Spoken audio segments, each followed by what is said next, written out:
Yeah, go on. Keep running. Don't waste your breath. Shit.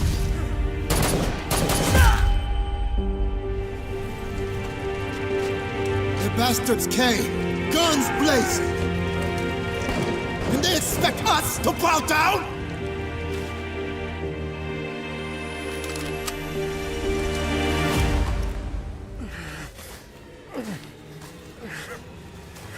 This? What you're fighting for? Here's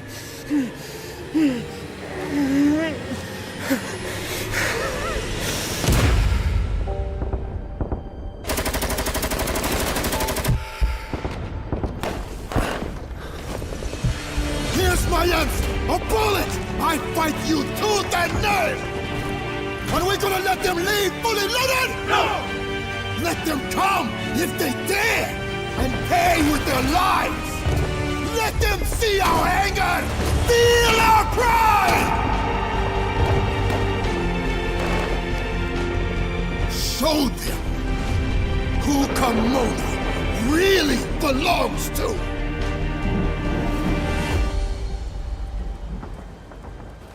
I will fight for her until the end.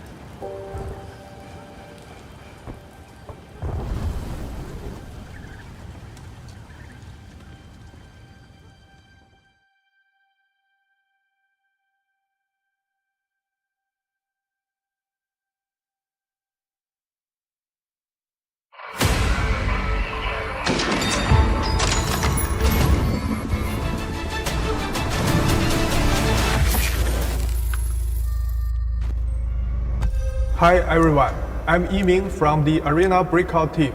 Our primary goal for Arena Breakout is to deliver a highly immersive tactical shooter experience to hardcore fans of first-person shooter games. That is why one key principle for us has been the realistic depiction of the battlefield.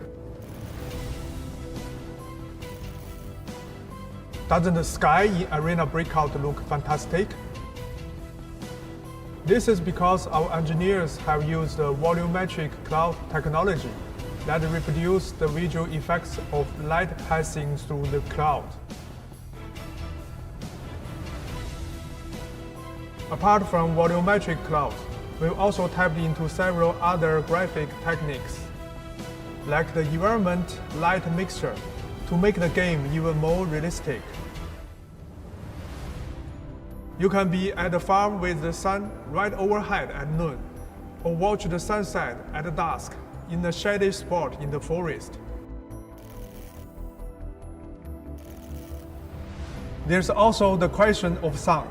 In Arena Breakout, you must use sounds to determine the enemy's position and gain the upper hand, to create a more immersive experience.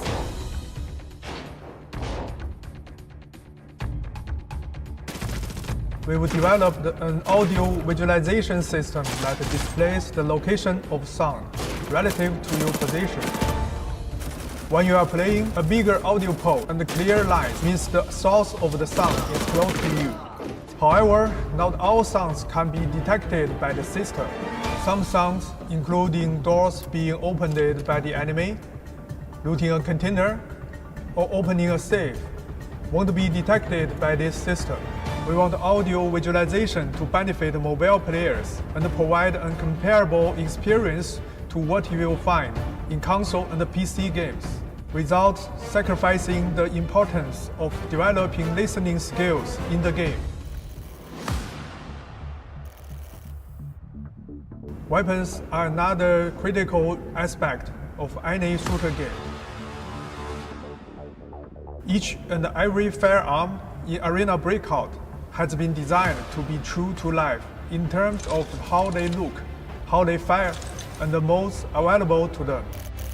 You can mix and match over 700 weapon modes and apply your choices to more than 10 weapon slots to forge the weapon that works best for you. The combinations are nearly limitless.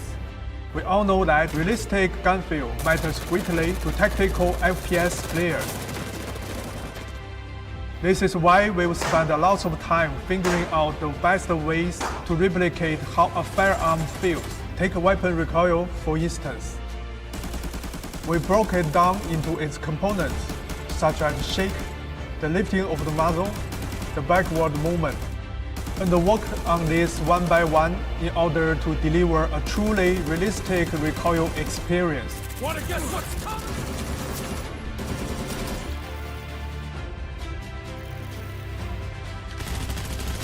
In Arena Breakout, the battlefield is full of variables and unknowns. This is a game that rewards taking risks. Win, you take everything.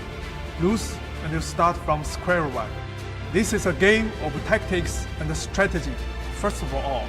Even before you enter a match, you can shape your combat capabilities based on your preferences. Are you heading into the dark zone with all guns blazing? Or are you going to be the madman attempting to pull this off with nothing but a knife? Your choice of strategy will also determine the kind of game experience you have. You are free to make your own decisions based on the information you get. What kind of choices will you make under pressure?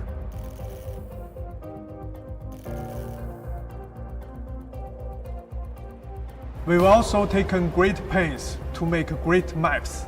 I will use the Farmland, a map most players should be familiar with, for an example. This is the first map we created for Arena Breakout to create a map that is full of interesting tactical space. We first laid out different zones in terms of value. We placed points of interest across the map to vary expected gains, risk, and travel time. These POIs also interact with each other to form the distinctive landscape of the farmland.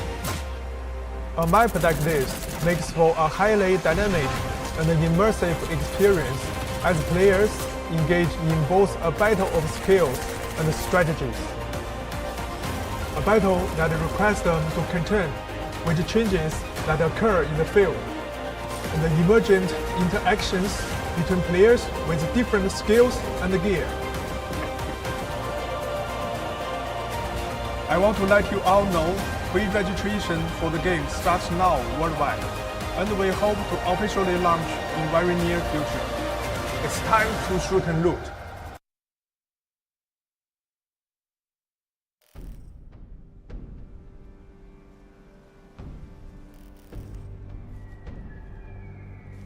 This whole got fucked up real bad. Hey, boss. Check this out. Let me see that. Body's so warm. They might be close. Nice optics. Extraction point's 2 clicks ahead. Let's go, ladies.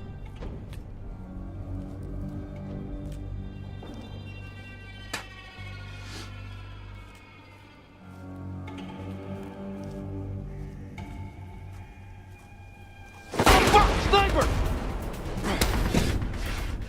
Fuck is he? Get down! Sniper, second floor. Get that motherfucker. Set! I'm out! Go, go, go, go! Set!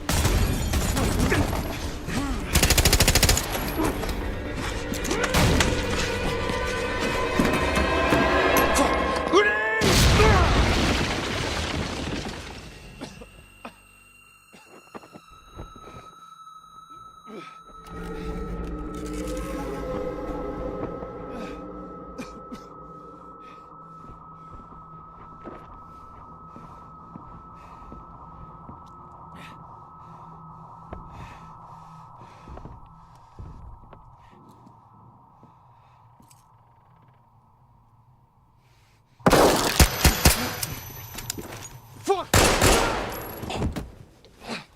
Oh shit, that was close.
Arena Breakout is like literally the first proper true next-gen mobile first-person shooter. Just overall, there's a lot of customability and just uniqueness that, like I said, we haven't seen in other types of shooters before.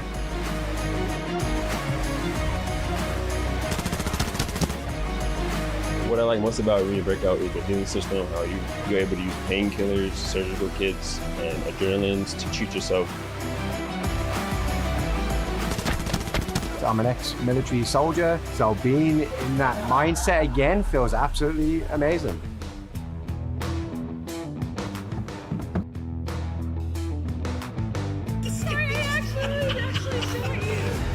It actually speaks a lot for how polished Arena Breakout is, because I don't play a lot of mobile games and stuff like that, and the fact that I was able to dive into this one of these, it was so comfortable. Dude, we got it! Let's go!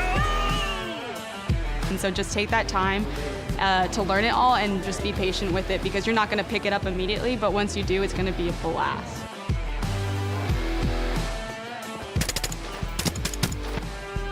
Just go and play the game. You will die a lot, but that's how you learn things. Take it a little bit slower than you would the other games, because like I said, it's high risk, high reward.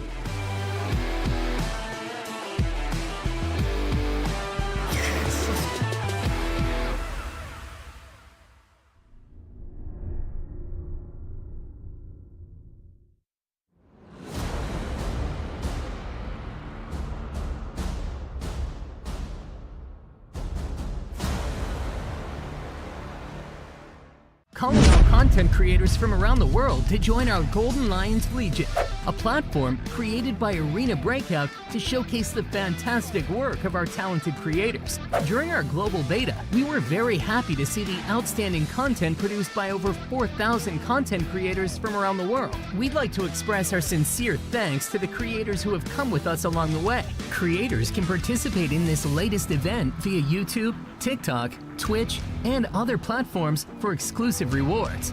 You might be wondering, what exactly is the Golden Lions Legion? Breaking out of the dark zone with a pile of gold is not just an in-game objective, but a very real opportunity for our content creators. Rewards include game items, including valuable full bundles, bonds, elite membership status, as well as exclusive in-game titles for our creators. In addition, you'll also have the chance to win 1 million coin for your fans. The Golden Lions Legion program also offers content creators with incentives and official support. The incentive structure includes rewards for content submissions and views and likes. Content submission rewards take the form of cash, and the more followers or fans you have on a single platform, the greater your rewards. View and like rewards are based on the number of views and likes you get on your content. You'll also receive official support along the way, like bond giveaways to help boost traffic and view counts. This means that you can be an emerging star or even a mega celebrity with the Golden Lions Legion program. Creators with the Golden Lions Legion will also have access to an exciting array of tournaments. You can take part in individual challenges, bring followers to enter, and compete in official creator tournaments for wild showdowns. Join the Golden Lions Legion today and break out of the dark zone with a pile of gold.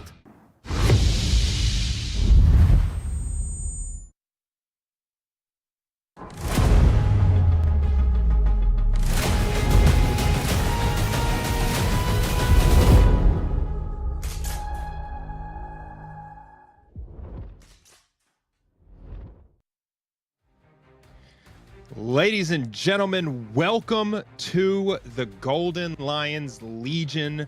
This is our second week in the competition where your creators that are in the Golden Lions Legion, the ones you see posting the tutorials online, some of the best players in the world go head to head, and the challenge changes every single week. I'm watching the chat. We have multiple different content creators in the chat. I see Dab Plays, I see Caro Gaming. So everyone is excited about these events, and this week we have our new format to go through. So the Golden Lions Legion, as I said, is a group of the best content creators and players that are from around the world, building content tutorials, showcasing some of the most fun parts of this game, and this series is just another example of that. So I am your host, Mod6. I have 363 in this game in the 2 months since launch. I'm obsessed with Arena Breakout, and I am a former U.S. Army officer. I spent 10 years in the military with multiple combat deployments, and I was a ground force commander in these tactical and strategic situations. So I can attest personally, based on my background, how accurate and realistic this game is, and this is why it's so fun for me. So I'm excited to be here casting the game today, and yeah, you can find me at Mod6 Gaming everywhere, and we have a great matchup. So we're going to get into the rules here about what the competition rules are today. As I mentioned, every single week these rules are going to have a little bit of an adjustment, a little wrinkle thrown in there to showcase different parts of the game, showcase some of the skills of these competitors every Saturday coming up. So for today's rules, you know, last week it was based on loot value. We saw in the chat, we heard people wanted to see it. We want to see PvP. We want to see more gunfights. This week, the maps are slightly adjusted and the rules are focused on PvP. And so we're going to be playing on Farmland, Valley, and Armory. All right, so it's the same format that you've seen with regard to the time. We have 30-minute windows on each map. So they'll spend 30 minutes on Farmland, and they get unlimited attempts to max out kills. AI bots, guards, scavenging players, those covert ops players, kills on those count for 1 point today. Kills on other TAC ops players count for 5 points today. So with that point structure, with those rules, both of these competitors are incentivized to go after the gunfight, get into the most difficult technical gunfight situations, and get those kills. Now, the kills will count if the player dies, but if the player's still on the map at the end of the window, at the end of that 30-minute window, or they fail to extract in an MIA situation, those kills will not count. So we'll update you on the score after each of these 30-minute rounds before we change to the next map. And this is a PvP-focused day in the Golden Lions Legion. Now, our two competitors today, we're going to get a chance to talk to them here in a little while. We've got Imow, you've seen him. He was on the creator trip with all of that footage you just saw, and he is putting out more content in Arena Breakout than almost anyone else out there. And then we have Sonho. Sonho has tons of experience in this game. I can attest to that personally. And a pretty impressive competitive record in big battle royale events, right? We remember Sonho with Ferg winning the EU Battle Royale Championship in COD Mobile. The guy's got experience in these big events, going head to head with other teams. And so I love today's matchup. We've got Imow and Sonho that are going after it. So in a minute here, we're going to get a chance to jump into the interview with both of them. I've got some questions about their tactics. I've got some questions about what guns they're going to be using, because both of these players are playing solo today. This is our first event where these players are not going in with teammates. And so this replicates many of our experiences playing the game, right? We don't always have teammates, and that solo challenge is no joke. So these guys have no limitations on what gear and guns they can bring in. They can absolutely max themselves out. So we're going to ask about the gear that they're planning on. We're going to ask about what guns they're planning on bringing into the map, because they're alone and unafraid today. Alone and unafraid. Solo is how I play most of my games, but I tell you, the extraction percentage goes down dramatically in those solo games. And so these guys have no teammates to count on. They got to cover every angle themselves, and they've got to take down every enemy all alone in order to get those points. Again, that's 1 point per AI, guard, bot, or scavenger covert ops player, and 5 points per TAC ops player out there on the map. So lots of opportunity, especially starting on Farmland. Farmland known as one of the main PvP maps in this game. And yeah, it's going to start out pretty spicy, I think. And then obviously ending on Armory, you have every opportunity for all the gunfights you want on Armory. And so it's going to come down to those 1v2, 1v3, potentially 1v4 situations, and how both of these experts in the game, they both have so much time and experience in this game, can handle those situations solo. So we're going to be getting into the interview here. We've got our players coming in. They're going to join us. Give me a chance to ask them some questions. And let's see what they're going to reveal here before we jump into the game. We're going to talk to Imow and Sonho now. All right. Hello, everybody. Welcome, Hello. gentlemen. We've got a little bit of excitement here because this is the first solo challenge and this is the first really pure kill race. And so going head to head, I know you're not going to reveal too many of the strategy and tactic. Imow, how does the game change for you when you go from that team situation to playing solo games? Well, I play most of my games solo anyway, so I'm very familiar with this. And I've got a little surprise up my sleeve today. I'm actually not going to be taking any assault rifle, SMG, shotguns, or anything. I'm going in with a sniper only, and that's it. No backpack, no nothing. So I want to put myself up to the challenge, and if I can win, that's a bonus. But yeah, let's see what it's got for me. I love the no backpack comment, because if it's not loot based, why do you need that space, right? Sonho, I know you've got a bunch of time in this game. When you go in solo onto these maps, are you more worried about maps like Valley, where you might not find as many gunfights, or Armory, where it's a whole lot more dangerous and you might get killed early on? Oh, it's definitely Armory. Like, I've been playing, and last minute we were told that we're playing solo and we're doing kills only. So when I found out we're doing Armory as well, I got a bit nervous, you know what I mean? But knowing Imow, he's just gonna die off spawn, and I can just get one kill and I already win practically. I'm not even worried about this guy, you know what I mean? He's showing off too much of the sniper only situation, so I'm just gonna sleep the entire time, you guys. You know what I mean? This guy shit so talking Sonho me, thinks man. it's gonna be a nice, easy Saturday afternoon. I love a little bit of trash talk ahead of time. What's the situation if you find each other in the same lobby, in the same game? Do you back off and say, I know this guy's plugged in, I don't want to have to deal with it? What's going on there? I'm gonna Do you go shit on head this to guy head? and teabag the living crap out of him. Now that you're the shit talk, I was taking it easy on you. That's it, baby. It's Yo, we on just got now. demonetized. Nah. You know what? Hashtag Arena Breakout partner. I'm gonna keep it by the rules. I'm just gonna play, you know what I mean? See what happens. But if we do get in the same game, that will be very interesting, you know what I mean? That'll be, I guess, the best part of the stream, to see our 1v1 battle, I guess. And whoever loses is gonna be pissed off, I have a feeling. So Yo, if we'll see I how win, it goes. you're going bold. we got some pretty aggressive statements, the potential of a bet that no one really wants to take going on here. Gentlemen, I'm gonna let you go and get ready, get your loadouts ready, put that top tier sniper ammo in the rig, Imow, and yeah, Sonho, I like the relaxed approach. Thanks for joining us, gentlemen. Let's get into those games. Yes.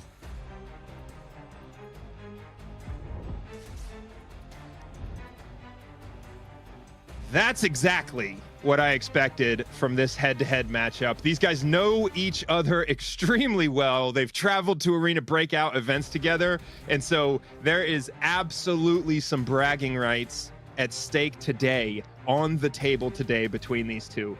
Imow, with the approach of taking snipers only, I'm most interested to see how that works out for him early and if he sticks to that tactic.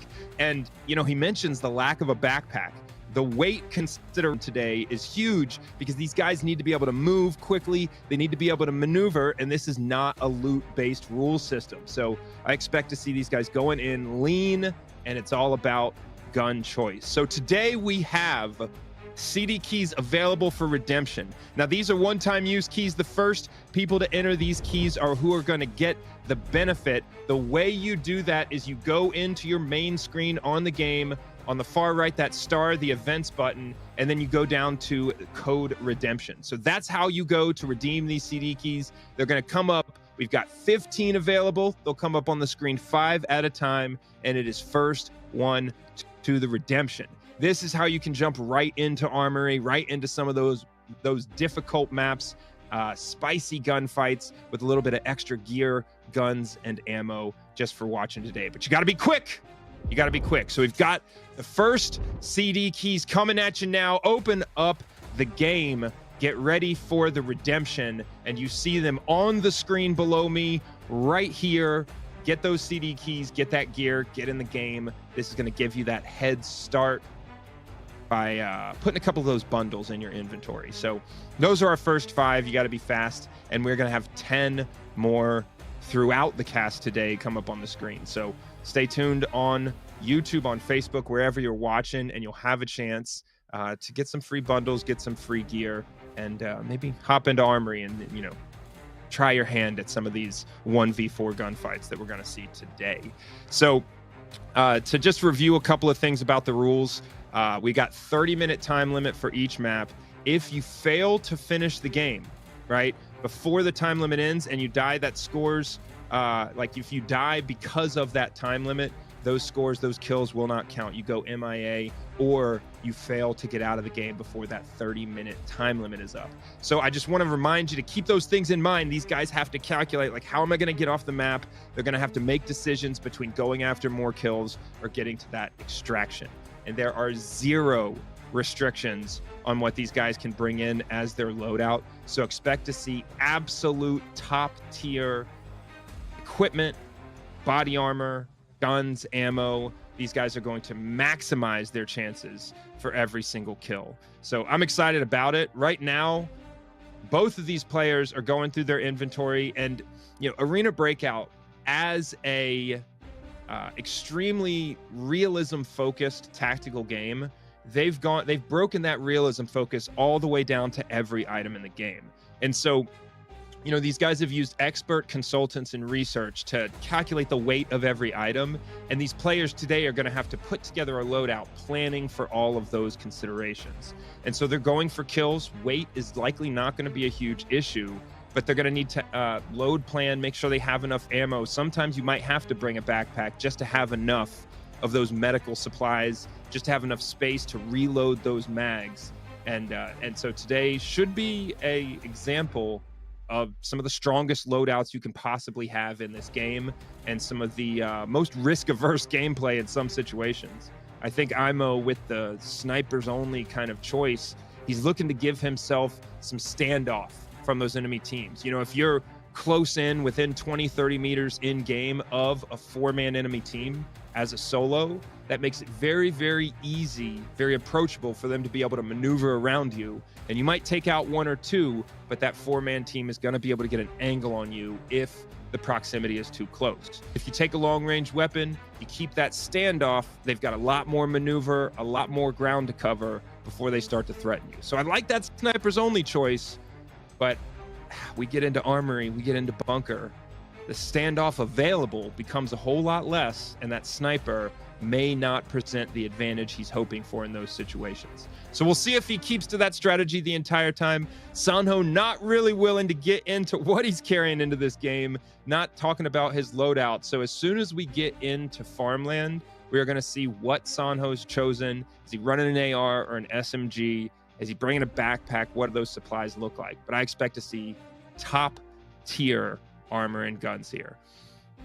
And what I'm interested to see from the chat is what I want to ask you for your prediction on who comes out on top. Does Imow come out on top, or does Sonho come out on top today? Let me know what you think about his snipers only choice, and we'll see if you're right. We'll see if you're right. But we've got Farmland, very PvP focused map. A little bit of space, but plenty of points of interest. Then we're jumping into 30 minutes on Valley, and Valley is where I think that sniper choice is going to present the most opportunity. There's tons of elevation change in Valley, and that presents a lot of opportunity for those sniper's nest type of situations where you have plenty of field of view and the elevation advantage. And so then we hop into Armory. 30 minutes on Armory could be 1 game, or it could be 3 games, depending on who's playing. And so that is another area where these guys are going to have to make decisions about how long they want to stay on each map. Are they going to spawn rush on the map and then immediately run to the extract and rinse and repeat? Or are they going to try and kill every player on the map before they extract and go in for another round? A lot of variable tactics that could be successful today, and they've got 3 maps, varying terrain, to test that stuff out on. So this is probably one of my favorite formats so far, especially with the Golden Lions Legion, this group of creators and competitors who are, you know, have some of the most time and experience in this game. This is an opportunity for us to see variable different tactics that are highly effective when you go for PvP in this game. And if you've seen, you know, the previous event, the triathlon series, and last week's Golden Lions Legion, which were either minimum loot value requirements or entirely loot value focused, right? What you found is that there's a lot of randomness in the value of that loot. You open a safe, it could be a 2,000 coin item, or it could be a golden lion worth 450,000. But one thing that is very consistent for loot is when you down other players, down other teams, there's kind of a minimum standard of loot of gear that people bring into each map. And while it's a little bit more difficult and a little bit more dangerous, that PvP is the most consistent way to get loot value. So while loot value is not the main point of today's event will be a great indicator of tactics that will make you succeed in being able to come off these maps with high loot values, because you drop 2-3 teams in a game and are able to loot those bodies and pick up all of that equipment and those guns. So yeah, we see a lot of support for Imow. I think it's maybe too bold a statement, but Sonho might be the underdog coming into this event, and we're going to get a very clear indicator of who's got the advantage after this first game. So both of the players right now are getting their loadout, getting their equipment ready to go.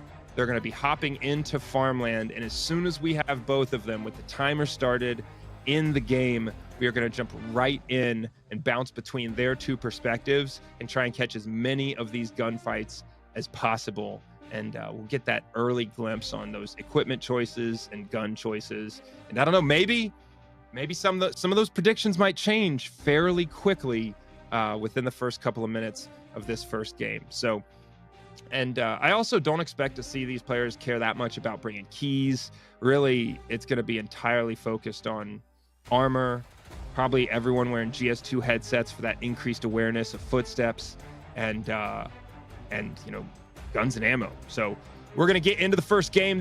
Both of these guys are on the map in Farmland, and we're jumping in. They're ready to get into those gunfights. Let's take a look.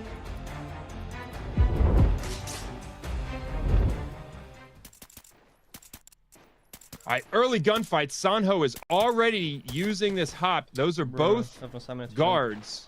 Not a lot of danger for him, but those wall hops, if you catch a lucky headshot, it is extremely frustrating for an opposing player to lose that way. Moving across the north side of the Farmland map here, looping around, easy, dropping dropping any of these guards and AI, and we see him with the AR, lots of recoil control attachments on this gun, and this is exactly what I expect to see. Hit those red stems, that endurance stem early, really be able to cover some ground on these maps, keep the painkillers on board, because if you get shot in the legs, and both those legs get broken, you immediately stop being able to run and have to walk. So, you know, giving himself the opportunity to run from gunfight to gunfight and drop as many of these guards and AI as he moves across the map to find a fight with a team where he's got the real point value. Again, that's 1 point per AI guard. Oh, that looks like a real player. Got an opportunity here.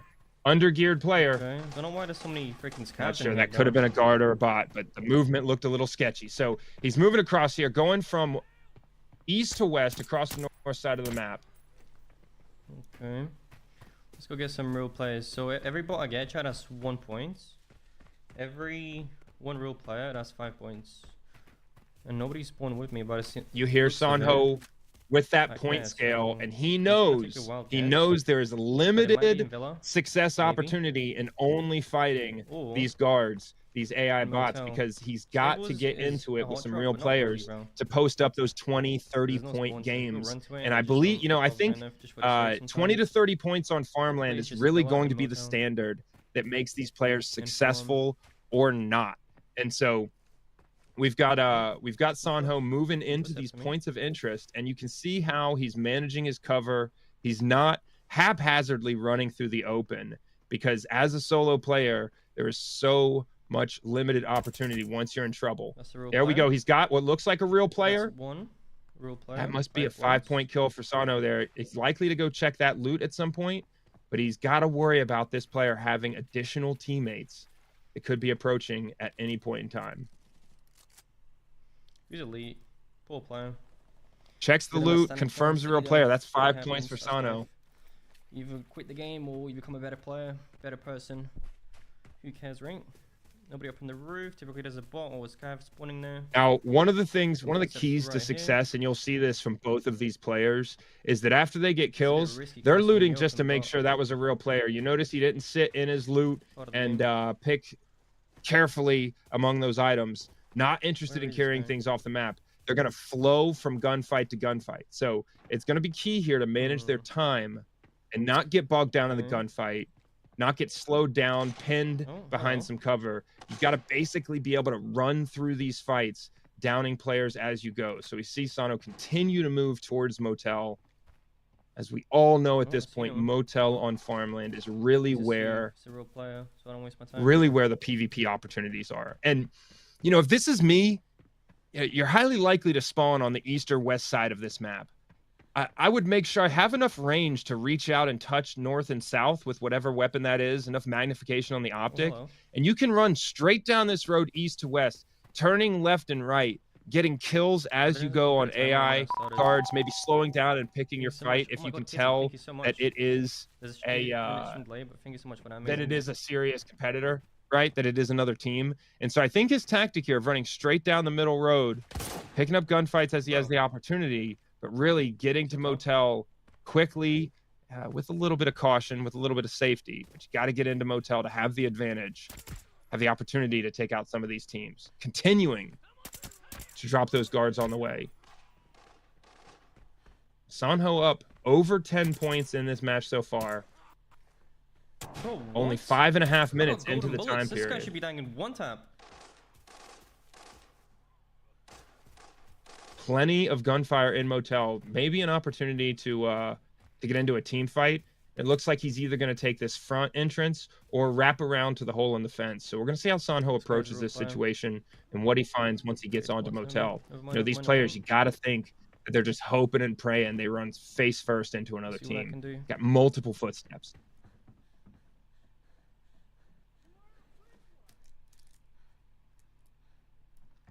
Again, taking those painkillers before the gunfight. Go line for the stream, baby. Minimizing his risk of getting those legs broken and getting stuck out in the open without the ability to run. Please. Oh my god, I got jebaited. Sonho still going for the loot, trying to get an opportunity as he goes here. What's going on here, baby? You know, if these players die, they're gonna have to replace all of this high level, all of this high level gear, ammo, bullets, everything. You're gonna have to replace that, have it ready in real time. And so just going for PvP, just going for kills can be a very expensive proposition if you're not consistently successful in every game. He sees those footsteps that are below him. He can hear them, but he also sees that indicator on the screen. There's an opportunity with another player. He's in the gunfight. Hip fire wins the day for Sonho. Takes some damage. You see him drop that grenade down the stairwell in case that player's got any teammates that were going to push up behind him. And he's going to continue to drop these grenades in the stairwell until he's got his position and his ability to heal safely. Let's go ahead and give himself a little bit of space. He's got one kill on that team here in Motel.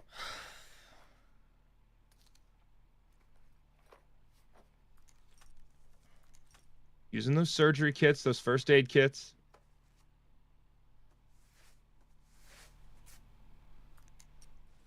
Do not see a lot of footsteps from those remaining teammates. So they're either on their teammate looting those bodies, or they've decided to just stop movement, be quiet, and give him less information. So we see Sonho throwing another grenade. Doesn't make it down the stairwell. I'm gonna be honest, I do not have time to Usually a grenade that close, though, is enough to concern those other teammates, make them move.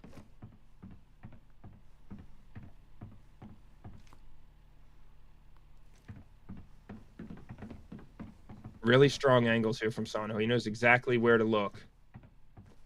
check every one of those corners. Now he's moving here carefully and slowly.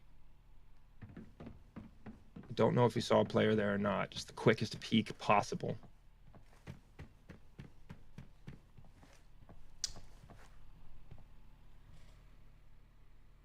Now this is the situation where he's in motel.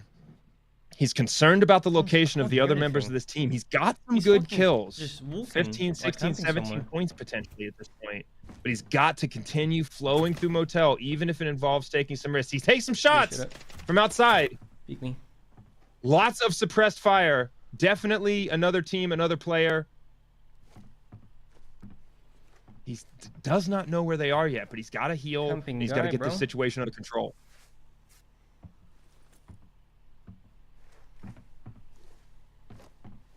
My bet is that they're outside the wall there at some distance, because he did not get absolutely destroyed there, but those were suppressed shots. And so likely a relatively strong gun, but with that distance, it looked like he had lots of shots that missed. And so I would be concerned about a much longer distance threat in that situation. This is taking up an unexpected position here for Sonho. While this seems exposed, you rarely see players hop right off of that awning. So Running straight into the fight, executes with headshots only. You guys know when we This fall in the radio in is this game. what you have to do to run up these kill numbers. All right, there's Sonho no camping. flowing through farm.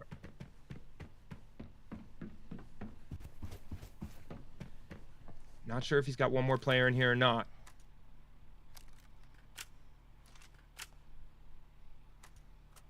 Changing up his mags. Looks like he's going to load up that RPK drum. And really what he's doing here is he's just trying to keep his huge mag full.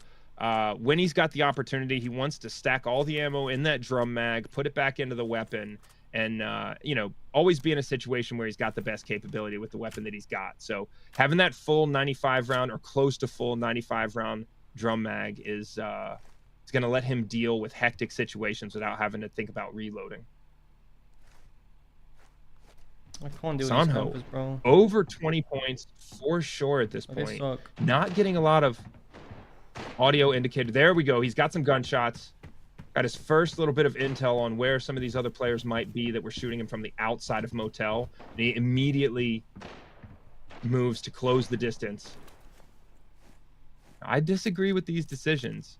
He may be checking on, you know, what kind of loot these players have, or may just be checking to make sure these are legitimate TAC Ops players. But every time he loots one of these other players, unless it's to pick up ammo painkillers, so that he can continue to get into the next gunfight, every time he loots one of these players, he's putting himself at some risk of just losing time.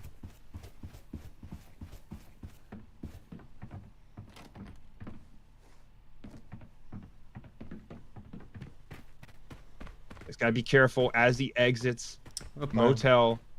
He may be deciding to just head to the extract and reset here. Coming up close to the halfway point in our window on Farmland. 18 minutes and 20 seconds left. Sonho exiting motel here quickly. Trying to give himself an angle, but out in the open.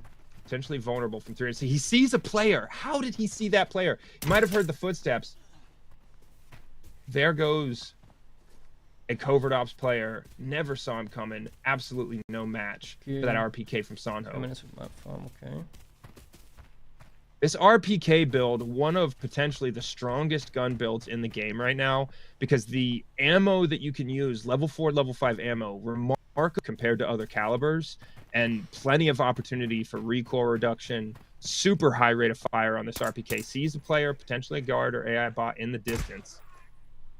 But he's going to take every opportunity at every point, every kill as he goes here. So we see Sonho engaging at all distances these guards and bots, because he's got to rack up those points at every opportunity. And, you know, he can take out 4, 5, 6 of those AI guards very, very quickly, very, very easily. Going back to check on this team here at Motel.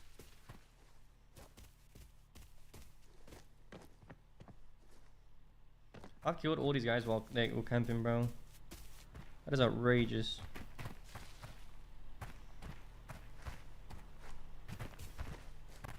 And this, you know, as I keep saying, these guys got to keep moving, keep flowing through these gunfights. It sounds like it presents a lot of risk because you're not taking it as carefully or as slowly. You see him just diving into the basement here. But another way to think about this is by maintaining that momentum.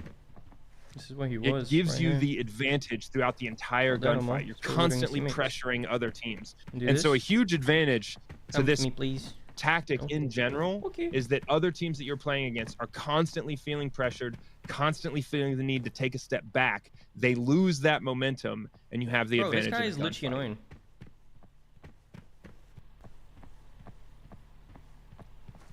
Coming up on 16 minutes left here. No Sonho audio has from him got at to make all. a decision on whether he stays, takes the chance at killing this one, potentially two additional players, or if he gets off this map and resets to give Outrageous himself guy. another chance at a higher population lobby.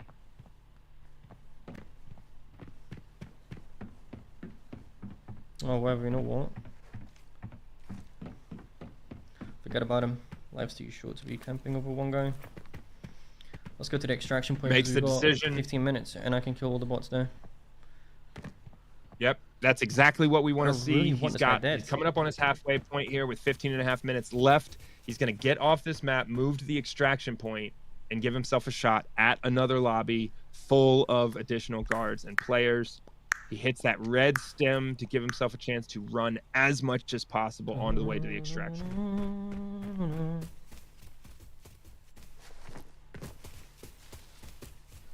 I know he's here, bro. For looting the teammates, it's fine. I don't care about loot anyway.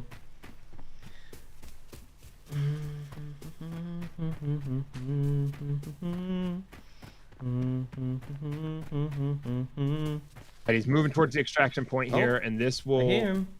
likely finish up Sonho's final game. You He's loser, got sit a down. player. Oh, another player looting there. That could have been a covert ops player, potentially TAC ops. Well, this guy though. was an imposter. He's gonna so get he a doesn't have chance a dog to tag, look. but he was a real player. Yeah, We'll see at the end of the imposter, game. so I was he's right or not wrong. going to get All any right. more points than he Got some would carry, two for a weapons. guard kill, but continuing to flow through this map Yep, and get every kill gimme. opportunity. Show me the loot. Imposter's gonna be spawning in right now, so. Now we are Yeah, going to be able to and get a loot. chance to Just look looking in for bullets on and ammunition. Imow here pretty soon. We just had a little bit of technical I'd like to believe difficulty that with guy his was an video feed, imposter. so I'm we'll get a 100% chance to sure, hop though. in and watch him on his games as soon as we've got something to watch there. Right now, on board with Sonho as he moves towards the extraction. Dude, my More God.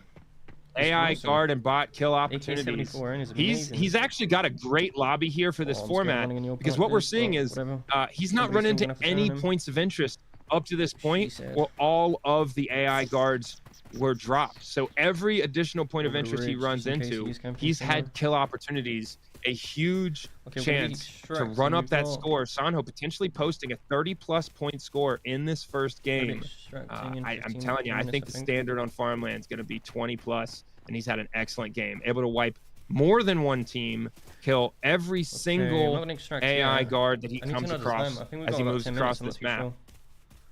So hopefully. With 13 more minutes and people. 20 seconds Is there left in bots this here game, still? he's going to need to get Hold off on, of this less than map half. if he wants a chance to get another one. And he may just make the decision to take those final Should be 10 okay. minutes and hope for maybe 5-10 more Okay, the points bots are off of dead. this map. But Fuck. seeing for the first time The worst way of a point of dying, guys, interest is when people without spawn here and then go kill into that house and just opportunities. camp there. Died so many times from campers just sitting there, bro.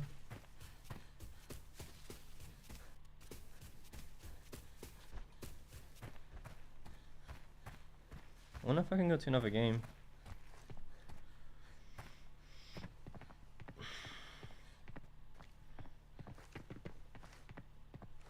Like there's a guy here somewhere, bro. I don't know, Okay, deciding to apple stay juice? on the Oh, map it's right orange now, juice? potentially not the best choice, it. but if he does run into another Suck it real team, it good. could completely pay off. The struggle would be if he runs around here for 7 or 8 minutes, finding no kill opportunities and spending all of that time Dude, just you mag. running the jogging What up? simulator. I'm gonna find this guy, bro. I'm a bot. Probably the most ideal situation, at least up to this point, game is Sonho wiping another Hack Ops solo Hey, player buddy. and a team of Over there. TAC Ops players in addition to all those guards. knew he was And there, so bro. he's got footsteps on his map. That's what he's Finally coming back, thinks he though. may have an opportunity at another player. Again, putting on the painkillers, making sure he has maximum maneuver opportunity. Now we are here with Imow, and we see that sniper rifle. He's doing exactly what he said.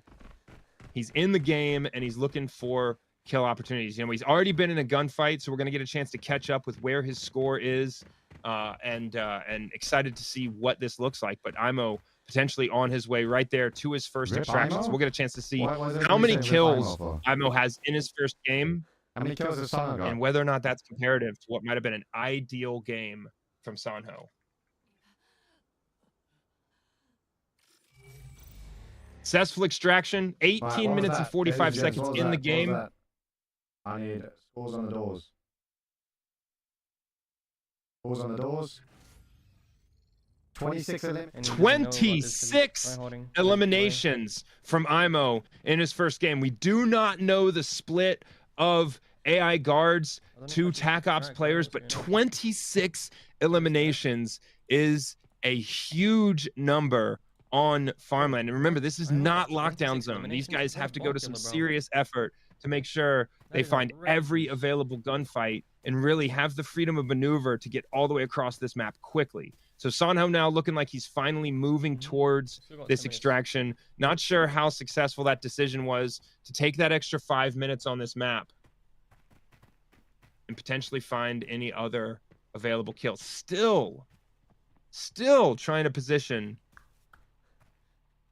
himself against what might be an imaginary player here.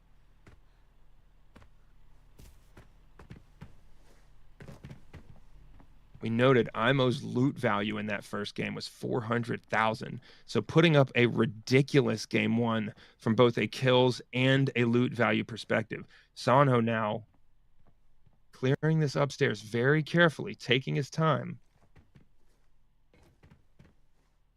Every one of these corners is dangerous. He's clearing every corner with ideal angles, a little bit of standoff. Really, really focused on the idea that there's another player here in Grain Trade Center. He sees those footsteps. There's definitely something there.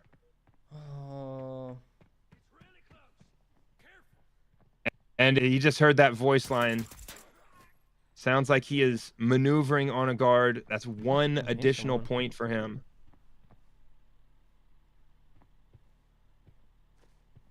Nine minutes left in this first round on Farmland.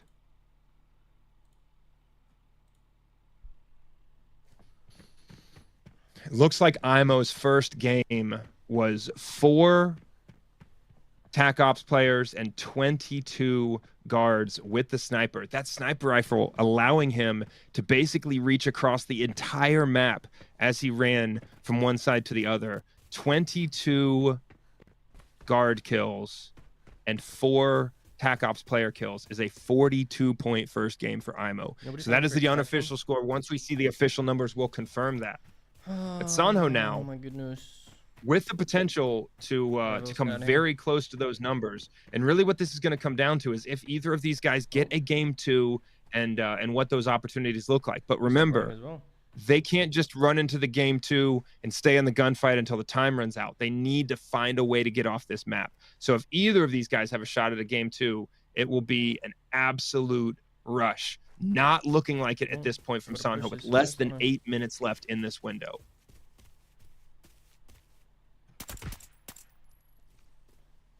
Huge kill opportunity there. Not sure whether that was a guard or a player, but probably making it all worth it if that was an actual TAC Ops player. If he was able to get a kill at distance, 0 threat to himself right next to the extraction point, looks like he's potentially going to go check and see what kind of player that was. But basically, camping an extraction point at this point, Sonho committing to this game 1 with 7 minutes and 18 seconds left as he runs towards that extraction. We still got 8 minutes left. Okay. Well, I'm already finished his game 1 and he's got a lot of kills, 26. So I have no rush. I'm gonna wait for the bots keeps respawning or something. Definitely committing to this game. Imow into a second game. Now, this is what I'm talking about with those time decisions. Into a second game, he's running with the knife, he's got the sniper, and he's going to put himself into a position to get close to an extraction point and get kills all the way there. Imow known in this game, in this community, for his headshot accuracy. He picks up the sniper. He's potentially run straight towards another team's spawn. The tracking mission is out, which is going to give him some general guidance on where he's got some other kill opportunities. As a reminder, these players get 1 point per bot kill and 5 points per TAC Ops player kill. Throwing those grenades out, trying to get some information, trying to force these guys to move or maneuver, potentially expose themselves. Sonho now in a fight, multiple potentially covert ops players, potentially just guards respawning, but giving himself an opportunity for kills. You know, he saw him mention that there's potential for those guards to respawn. He mentioned that earlier as his potential tactic here. 5 minutes and 30 seconds just about left in this first window, and Sonho completely committed to the single game strategy. Long left, 5 minutes. Okay. All right, let's get out of there. Skedaddle. Making the move to the point of extraction. Hopefully someone else pushes me or something. Interested to see what the point laydown is now that Imow has chosen to get into a second game. He has a limited amount of time to get off this map, but he is just flowing through Farmland right now with that sniper rifle. One shot, one kill, all over the map. Making fast moves, not looting anything. This looks like the tactics I was talking about earlier, moving from point of interest to point of interest. Look at him. How does he find that player?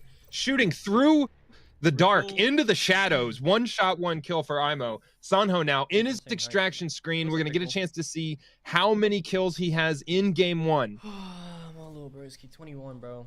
I got 5 less kills. Sonho with 21 eliminations. It's all going to come down to what the split is. Funny, bro. All going to come down to what the split is between those covert ops players and guards versus TAC Ops players. 5 minutes remaining. How long have we got left? Oh, well, I'll just grenade myself. We can still take this into account.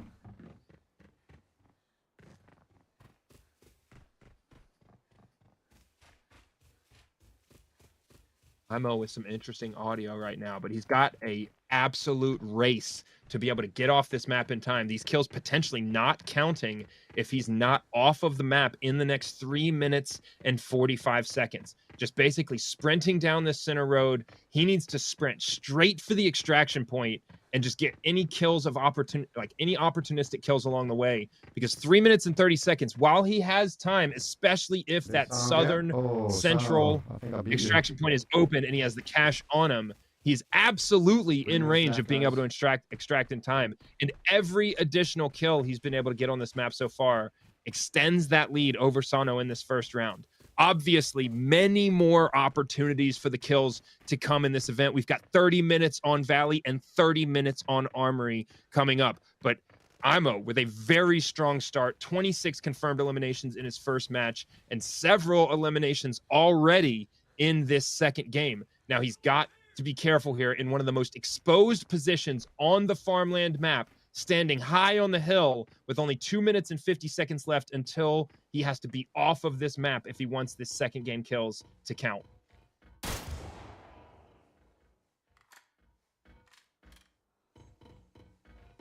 Working that sniper, working those angles. Headshots from Imow left and right as he starts to rack up these kills. Now, 2 minutes and 28 seconds left.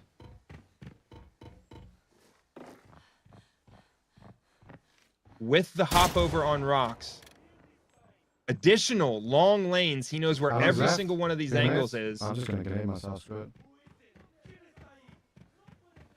it.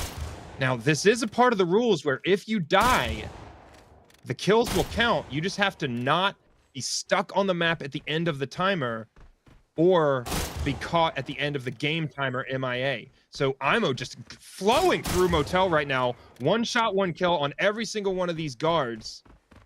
I've got no nades. No. Uh-oh, Imow forced to make a decision about whether or not he's going to clear room by room with the sniper without the help of those grenades. Looks like he's going to pull all the way back, give himself some standoff, potentially an angle to fire. But also, you know, he was talking about I have no nades. Nading yourself is potentially a way around that timing-based rule that requires that extraction, because the kills will count if you die to the nade. Now, he's running up here for the extraction point that requires backpack. He does see red smoke. This is going to give him the opportunity to extract. A brilliant change in that tactic from Imow when he realized he had no ability. Oh, it's you can't extract there until it's 10 minutes after the game start. Imow, with a minute left, may not have a chance to even get off this map at all. You know, he keeps killing these players. If he dies, he gets credit for the kills. All he has to do is take off all of his gear and run right in front of a bot, and he can get off this map and have these kills count. But he continues to rack up the kills, you know, most of which may not even count. That paid extract is also a 10-minute timer from the start of the game, which may not be available at this point. He has 30 seconds left. Looks like he has given up on the opportunity here. Really, if he took his gear off, found a guard, and just ran and stood in front of him, he'd have the opportunity to get credit for those. But it looks like Imow. We failed it. Let's check the kills. Imow unable to get off the map in time at the end.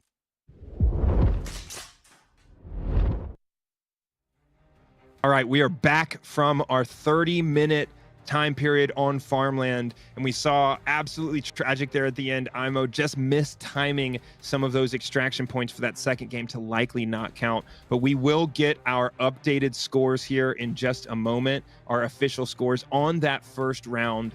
Sonho with clearly some gun skill in Motel demonstrated, but Imow very, very, very fast on the map, able to get 26 kills in game 1 and get the extraction off in time to be able to try his hand at making a game 2 fit into the window. So I think both of these players learning some lessons about the timing factor and what's going to work best with that 30-minute time window in our first game.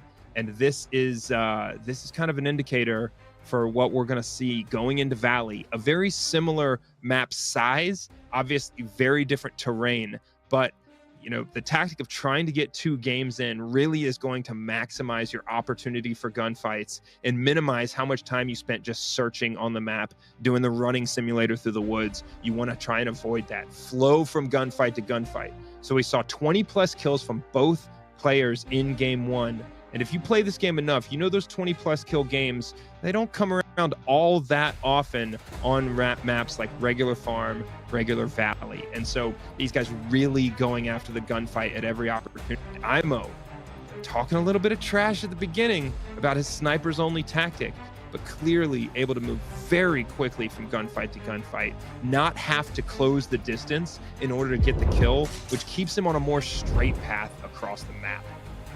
Total kill points for both of these players. We have 43 kills for Imow. It looks like those kills from game 2 are counting on the scoreboard right now. So if those kills from game 2 are counting, we've got 43 kills for 63 total points in round 1, and Sonho 21 kills with 37 total points. Now this is still a very close matchup as the kill opportunities only increase from here. As we get into our map on Valley, there really is a central point with Villa that those kills filter into, those teams filter into, and then Armory is kill opportunities in every direction. So Sonho with a little bit of ground to close in order to catch up with Imow's 43 kills in round 1. So as these players get ready for their next map, we're going to see, I think, very, very similar choices from both players when it comes to gear and guns. Sonho opting for what is probably my favorite gun in the game right now, the RPK with that big drum mag, and then Imow with the snipes working out so successfully for him in round one I expect to see a change. We see Sonho hopping those corners, hip firing with the RPK, but also at those mid and longer range distances, that weapon is still highly effective.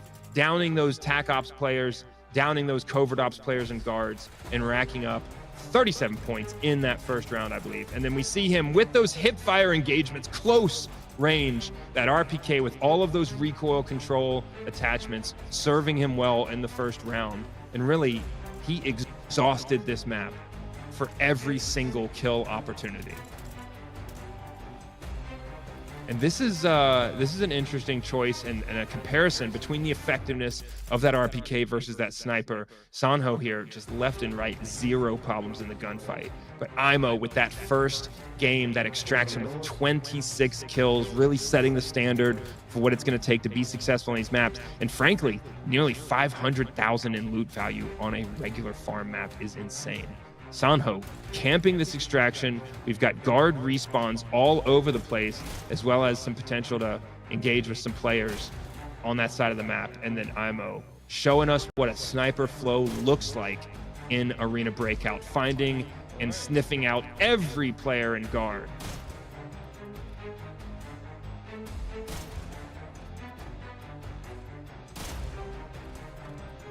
Imow nearly headshots only throughout that first round. All right, well, it looks like we do not have a ton of problems in this solo format. Both of these players highly successful in every gunfight. And really, from my perspective, what this comes down to is, up to this point, it is not gun skill that is making the difference in this. It really does come down to decision-making and time management. Now, once we get into Armory, that may change, but in our next map, we have Valley. That is the map that these players are getting for. A slightly bigger map than Farmland, but somewhat comparable size. Really, the big difference in this map is the terrain. I think this is where Imow's sniper-only tactic has an opportunity to shine with some long-range kill opportunities, and that time management, given the terrain you have to cover, given how the terrain presents risk as you run across this map, that could have the potential of slowing down some movement. So that emphasis on time management, really trying to maximize opportunities and get into a second game in that 30-minute time window, that is ratcheted up when you get onto a map like Valley, where that movement could be more difficult. We see our second set of codes. Look below me, open the game right now and get in there with your events tab so that you can redeem these codes. We have 5 codes for our viewers. We've got 5 more coming later in the stream. This will get you those better guns, that nice armor, that kit, so you can hop into these games and maybe try and replicate some of what you see from our creators here in the Golden Lions Legion today. Now, these codes are pretty consistent. We've got a bunch of different events coming up. Always a reason to tune in. It's a first come, first serve on these 5 codes that you see there. So you got to be quick, but if you're quick enough, you're going to get the benefit of those bundles. So this game, this format is really exciting because as we go, the tactics, the rules change up, and I'm always excited to see what the players do on every one of these maps. And speaking of those maps, we've got our players into Valley right now. We're going to be hopping into the second game, and we're going to see if, we see a change in tactic. Maybe we see them pick up the pace and feel that time limit a little more in this second game. This map is a running simulator map. I've got Sonho. I don't know. Looks like he's on the northern side of the map here, potentially the northwestern side of the map. Oh, in a fight right now. Not sure whether he's in a fight with a player. It looks like he's in a fight with a guard, but that's a level 3 helmet. That's an F70 helmet on that guard. So that may be one of the patrols. He's got blacked out, broken arms right now. He's going to have to heal. We see Imow with the top tier kits in this game, choosing the most expensive med kits. Now, those surgical kits, the different values, that's a real factor because every surgical kit reduces the total health of that limb when used by a certain percentage. The higher the quality your surgical kit, the smaller the percentage of overall health reduction. So those high-value surgical kits really do present an advantage in this PvP-focused format.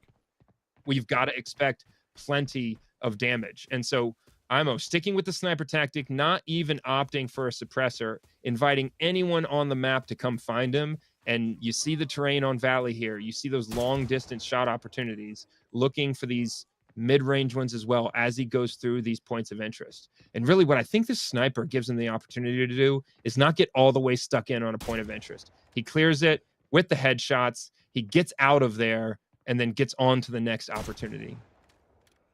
Headshots only right now from Imow. Now, this is what we're interested in. How does he clear these rooms with the sniper? This is where most of that sniper advantage is completely removed. Speaking of headshots, we got Sonho in these gunfights right now, easily downing the guards and looking like he's got some serious momentum as he moves towards Villa. Sonho potentially decided to change tactics and really try and get multiple games here because he looks like he's basically sprinting towards Villa as a point of interest. That is the PvP zone here on Valley, and he's going to be looking for opportunities on the way, but Villa right in front of him, clearly looking to take out all of the guards at that point of interest. Plenty of opportunity to run up the points there, and having a look at Valley Village before he enters Villa, because there's clearly a gunfight in that direction. Go.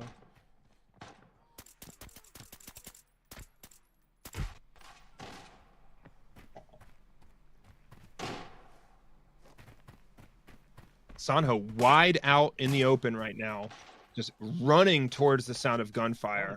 From behind. Getting shot now. Sonho in trouble. Blacked out leg. Doesn't have the painkillers on board right now. You see he's walking. He can't sprint. He's got to find some cover and concealment. Taking more shots, trying to get the painkillers in, and Sonho goes down in his first game on Valley. Now his kills up to that point will count, but he needs to hurry very quickly and turn this around so that he has the opportunity to get another game in.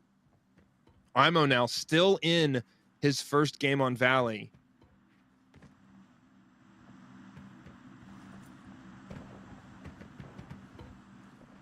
Imow still in this point of interest. Been there for quite a while.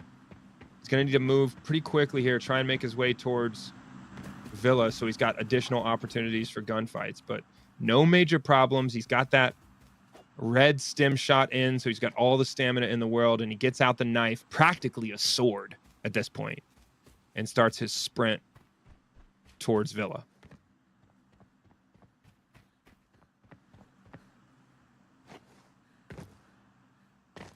Getting hung up on the rocks here.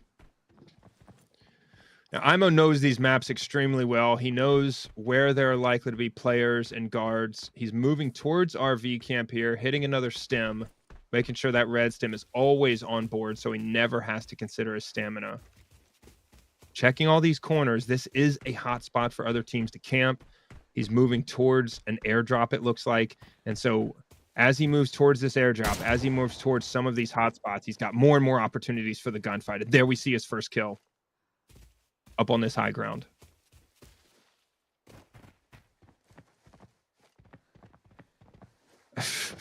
Imow with the pretty aggressive tactics here. That may have been a TAC Ops player, given the backpack, given the helmet we saw. Imow practically sprinting across the map, stopping intermittently to check those angles and check those corners, but really making pretty solid progress here. Now he's going to overwatch this airdrop. He's got an opportunity here for any teams that might try and come and loot this airdrop, but he's really got to be careful about giving his position away. He sees footsteps behind him at RV camp. High likelihood those are guards. He'll deal with them when they get close. One shot, one kill consistency from Imow throughout this event so far.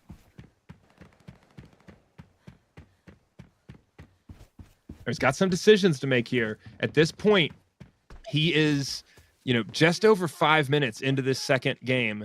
Is he going to run all the way down to Villa? Is he going to clear Villa with the hope of running into a team? Or if he doesn't run into a team, is Villa even worth the number of guards that are in there? Given he has a few kills on this map already, and if he heads towards an extraction, the opportunity to down some more guards on the way and just fully reset and get a second game in early in this 30-minute window.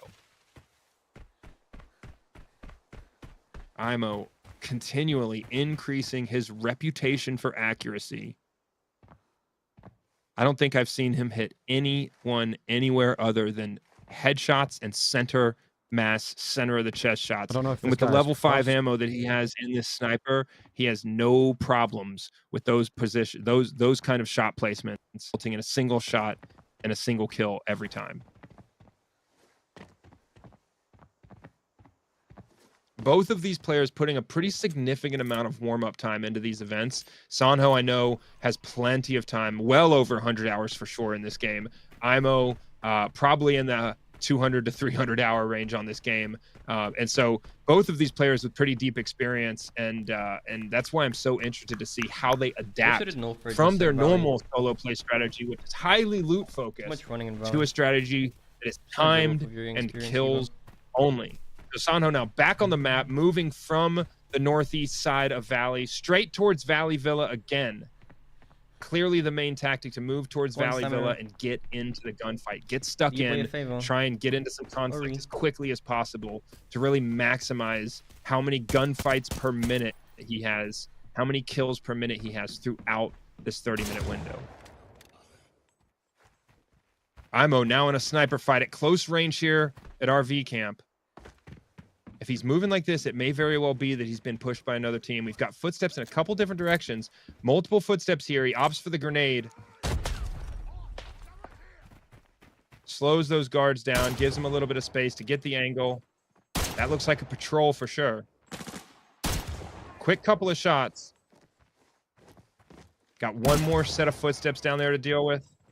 One shot, one kill for Imow. This guy's kills per minute are off the charts right now. The AR-30 with that level 5 ammo serving him well. Again, most interested in Imow's decision of whether he pushes all the way down into Villa or whether he hops immediately on an extraction and tries to repeat this performance across the map, taking every sniper shot opportunity.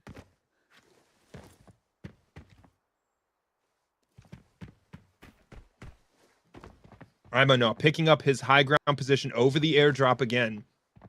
It does not seem like there are any teams on the map interested in this airdrop. He's going to move down towards the south, potentially moving into Villa. Now we see Sonho again approaching Villa a little bit more carefully this time, putting in the red stim, but there is a huge gunfight in front of him. Clearly there's at least one team in here dealing with guards, potentially a boss, and Sonho is coming right into the fight. Guns blazing as soon as he comes over the wall, peeks the wall, drops the first guard, reloads another drum mag, and he's going to continue to flow through this fight. He's got all the footsteps in the world, takes that window position, and just starts downing that boss team. Sonho with ridiculous accuracy in that fight, gets an arm broken and quickly goes to heal.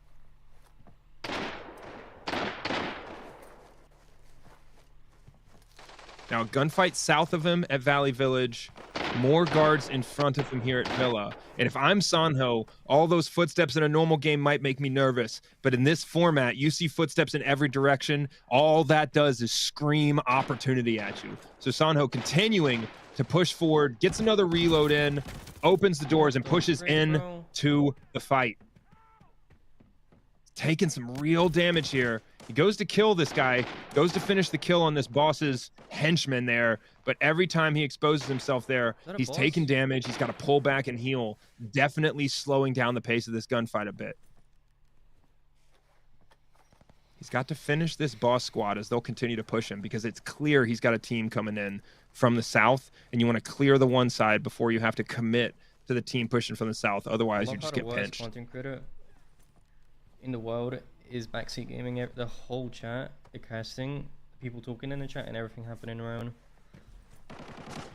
Someone needs to get this man. It's a hibernation, bro. Lots of footsteps on a screen here. Potential TAC Ops player there. The rest of the bot squad there. Sonho taking more damage. That arm has taken so many shots. I'm surprised he's still got two arms at this point. But managing the damage very well. Carefully taking these gunfights, giving himself every opportunity for the victory here. I really like what Sonho's doing. Approach to Villa right now. He goes into each one of these gunfights fully healed up. He knows exactly where his opponents are, and he's able to down them efficiently and quickly. Sonho significantly picking up his kills per minute and trying to close this gap with Imow. Imow now on the high ground, looking long distance to port. That weapon can actually reach out and touch board from there, but you have to have perfect accuracy. Something that it's clear Imow has had no issues with up to this point in the competition. There's too many dead bodies there. How long we got left?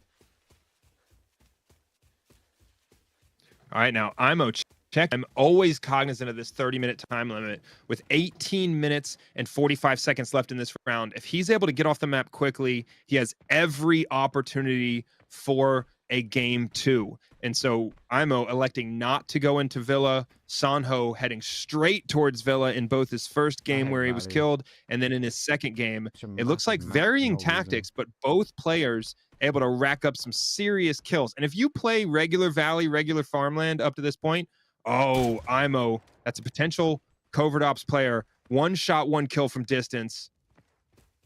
Absolutely killing the game with this sniper rifle right now. Imow showing the most impressive accuracy at every opportunity. Sonho now continuing to rack up these kills in Villa. This has clearly been highly successful for him, and I would expect 0 changes in his tactics after this experience. Being able to manage that damage, being able to flow through Villa like this is exactly what he needs to be doing in order to be successful, and it would not surprise me if this game closes the gap between him and Imow. A very successful game 2 for Sonho, continuing to keep those red stems in, showing that this dude has plenty of experience in this game, knows exactly where to run, knows all of the concerns that that you need to take in order to really move quickly on this map, get in there, get the opportunity, and then get out for the extraction. Imow here with his first extraction injured, but on the red smoke. We're going to get a chance to see how many kills he's got. With me this time because I'm most likely going to have to leave the match like halfway through. Imow with 16 eliminations, a significant drop, 10 eliminations less than his game on Farmland, his first game on Farmland. And so Sonho, I think Sonho is ahead on Valley so far. And Sonho, if he's able to extract quickly here with real opportunity to start closing the gap, running up those numbers, he sees footsteps, more kill opportunities. That looks like a Tac Ops player. Damage, but broke no limbs. Sonho running up the score in Villa right now. Game 1 might have been rough, but game 2 is turning up aces for Sonho as he basically wins every single gunfight, kills per minute off the charts, picking up guns as he goes.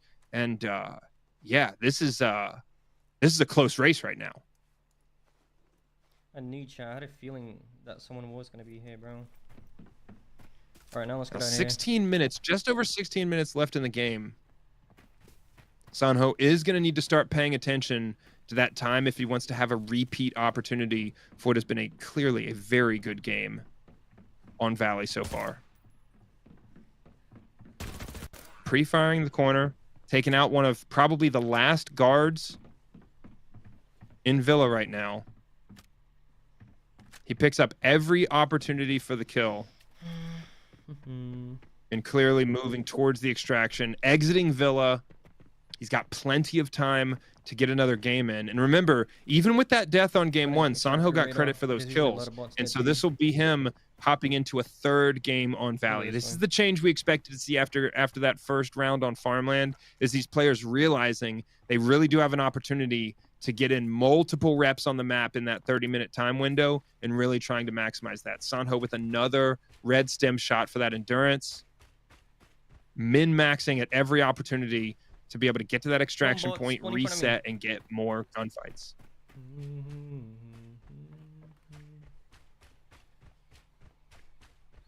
Now we're past the halfway point. Sonho finishing up game 2, a shortened game 1, but still kills that counted. What the fuck? Taking shots from behind. Both legs pretty severely damaged.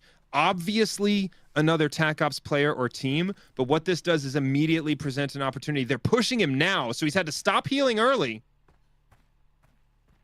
They're going to come right out into his, and now that laser, they're going to be able to see that. He takes a shot there. Oh, I've no This team is ammo. pushing him. I can see them in the distance around the rock. All he has to do is Amazing, peek bro. that. Oh, and he's getting hit. Grenade. Sonho in trouble. He needs to get a kill here. He sees where they throw the grenades from. Doing serious damage on that first player. And Sonho goes down in game 2. Now he's going to immediately jump into another game, but honestly, not the worst tactic in the world, as these kills do still count for him, and he has an opportunity to hop right into a third game and continue to maximize his opportunity to get those kills. Sonho with 16 eliminations in game 2, ahead on the eliminations right now over Imow in Valley, and Imow back into his second game now and working that sniper rifle from every high ground angle. Every opportunity for a long distance kill, he's going to take it, and then he's going to pull out that knife and sprint to the next opportunity for a gunfight. Now he's got a bit of a ways to run before he gets in or close to Villa, but we see him. He's going to run up to that RV camp. He's going to take the opportunities from that high ground, and he's going to hit points of interest on the way there to kill every bot that he can.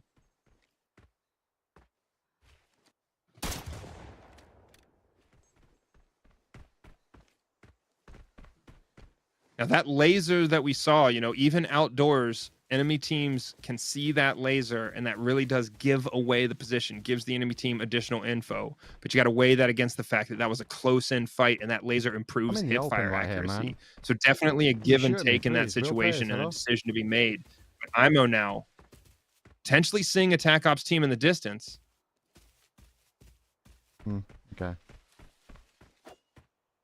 Unable to locate, continues to move towards RV camp. There's the downed helicopter as he passes that up. Moving towards the high ground here with the knife out, moving as quickly as he can. He's got the red stim shot in.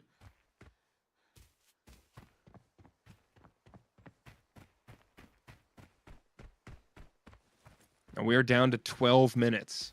So this is a potential final game for Imow on this map. Gone. With Sonho jumping into Sniper Hill. his third. Everyone likes going Sniper Hill. Everyone does. Not unusual. We're going to expect Imow to clear Sniper essentially Hill. every position that teams like to take to camp in this spot here. Valley Village right in front of him, a high traffic area across, or excuse me, Valley Village across the map there in front of him. It's a high traffic area that players take on the way into Villa. He's obviously going to check that, but Nat has to clear the high ground first to limit his risk. Usually plenty of guards on this high ground, patrolling around, opportunities for kills. Imow practically quick scoping these kills at this point. When you can use a sniper this well, why bring an AR?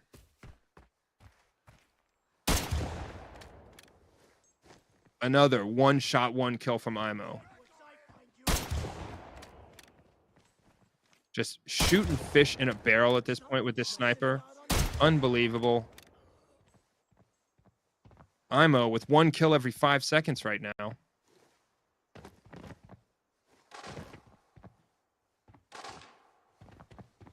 Now those gunshots are an indicator that there's another TAC Ops player or team over there. We're going to see Imow sprint quickly. I've never seen it with a loadout this lightweight.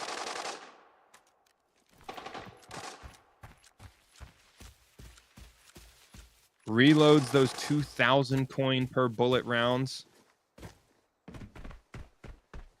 Gonna try and hold the high ground. He's got to move over to this side because if that other team gets up on the high ground, he loses significant advantage in his positioning here. One shot to the low ground again, another kill. He sees footsteps, moves around to the right, peeks this corner. He's going to see them run up around this corner. Oh, that shot misses. The first time we've seen Imow miss. Follows it up with an immediate headshot. And another kill. That might have been a TAC Ops player. We have Imow clearing this map from the high ground right now.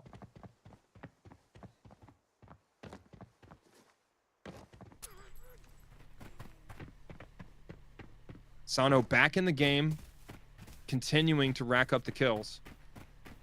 This Valley game, this Valley window here, this 30-minute round, is a lot closer than I think a lot of people expect. While we see Imow with a ton of success, Sonho, despite the deaths, those kills count, and he is on his 3rd game. So Sonho able to very quickly move through this map and rack up those AI kills, as well as getting several TAC Ops player kills throughout that last game. So Sonho hot on the heels of Imow, and I expect to see that score differential actually close a bit after Valley. I could be wrong. We still have 9 minutes left before we take a break and then get into Armory. And Armory, I believe, is where this competition will be decided. Sonho doing exactly what I was talking about earlier, flowing through these gunfights, never stops running, kill after kill on the way to Villa, and having no problem in the gunfight right now. I don't think he's taken any damage up to this point in the game. Coming out into the open, checking a couple of open areas and angles. Wow, with the long distance headshot. That's what I'm talking about from Sonho. Not even with a sniper rifle, long distance headshot. And then we've got the boss squad lining up like fish in a barrel for Imow, but he takes shots from the right from a TAC Ops player. He's got multiple kill opportunities, but also multiple threats. This is where he gets the grenades out. He's almost dead. He has no gun in his hand. Whole body nearly blacked out. Runs for the bushes. Those shots were from the boss squad, though, not the other players. So he can heal up without the expectation of being pushed, but he's losing kill opportunities in Villa right now. He is definitely going to need to hit those surgery kits. Now we see Sonho in Villa. They might be in the same lobby at this point. I'm down. And Imow with that death goes down. We see the weakness of the sniper's only strategy as he goes down in Valley, unable to turn fast enough and get those one-shot, one-kill situations from inside of 5 meters. Sonho repeating his tactic from last game that was so successful, taking a little bit of damage in these gunfights, but able to mitigate that damage, always go into the next gunfight with full health, and continue to rack up those kills in Villa. Imow with the death, 7 minutes left, clearly enough time to get into a game. Sonho has had plenty of opportunity for kills in this game. He's executed well, and really he is getting high reps here on Valley. And he's got a decision to make here.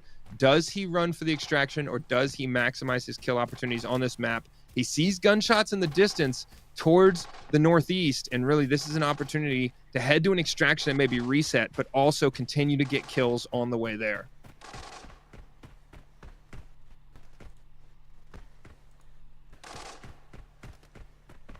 Sonho in one of the most dangerous areas of the map, looking for the most time efficiency in his route to the extraction point, but he will definitely take the opportunity at this gunfight because it is getting close to him. He's got an opportunity to get something done, and there are clearly a lot of people involved. He's pushing up here. He sees the first player, misses an opportunity for a shot as he runs past the ridgeline.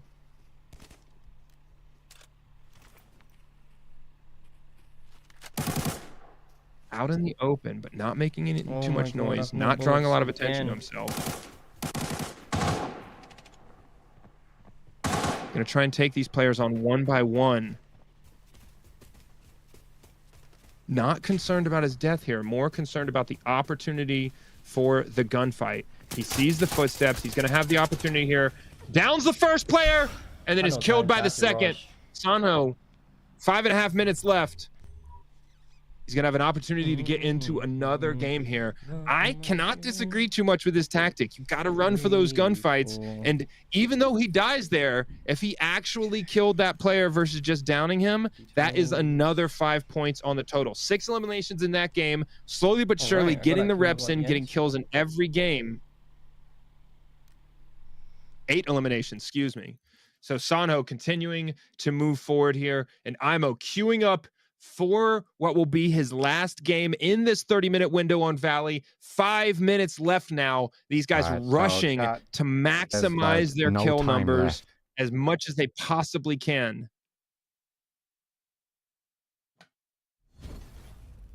Andrew, you didn't see my first game, bro. I eliminated so many real players, 18-second queue time when every second matters. 4 minutes and 40 seconds left. We see him pull out the knife, far away spawn, but he's going to sprint. He's going to hit that red stem shot and hold that endurance up sprint across the map and give himself an opportunity here before the window This closes. map is just too massive. I don't like it.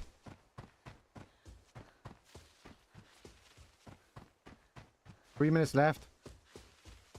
He's got the running simulator here until he can find another team or some guards. He's got 3 or 4 minutes left here, and he's got to move quickly in order to make this happen. Sees his first set of footsteps. Could potentially be another team.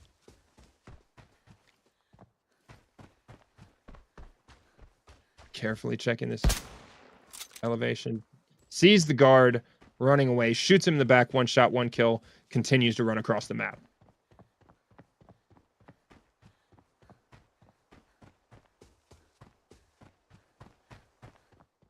Imow moving towards the radar station here. I expect to see him loop around towards Villa. With the fact that he's on short time like this, you're really going to try and see him hit some high ground that's close to a point of interest. One in, bro. The toughest sniper shot to take when they're running aggressively left to right at close range. Imow taking a 4th shot now. That kill cost him 8,000 coin, but getting the kill nonetheless. He's got more footsteps down here. That's not even a bot. That's a real player.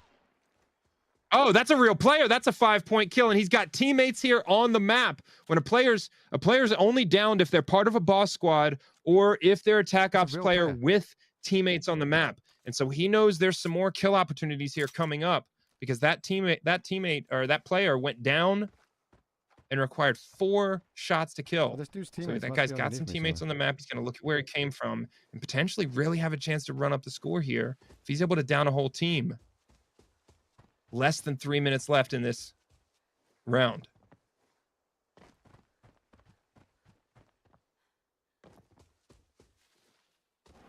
Imow with the recklessness of somebody who's only got 3 minutes left. And we see Sonho in the gunfight getting shot in the back. Has to take some cover. This is exactly where he wants to be. You see he's got no gear on, just the Vector. An insane loadout to try and get this last game in, but he's continuing to clear across through this gunfight with success. Now, we may see him stop here and try and pick up some gear off of one of these players, but he doesn't. He runs straight through towards the gunfight, Rambos his way into this gunfight, and takes out both players. They're looking at each other, and they didn't even see him coming. Sonho across the high ground, running up the score right now, and just knocking out the points before the end of this map with nothing but a Vector. Recklessness, high risk, high reward, and it pays off. That is a crazy ending to the round on Valley. I'm sitting here watching the game, and we jump in to see Sonho with just an SMG and no gear on as he clears through 2 teams in a gunfight on the high ground there.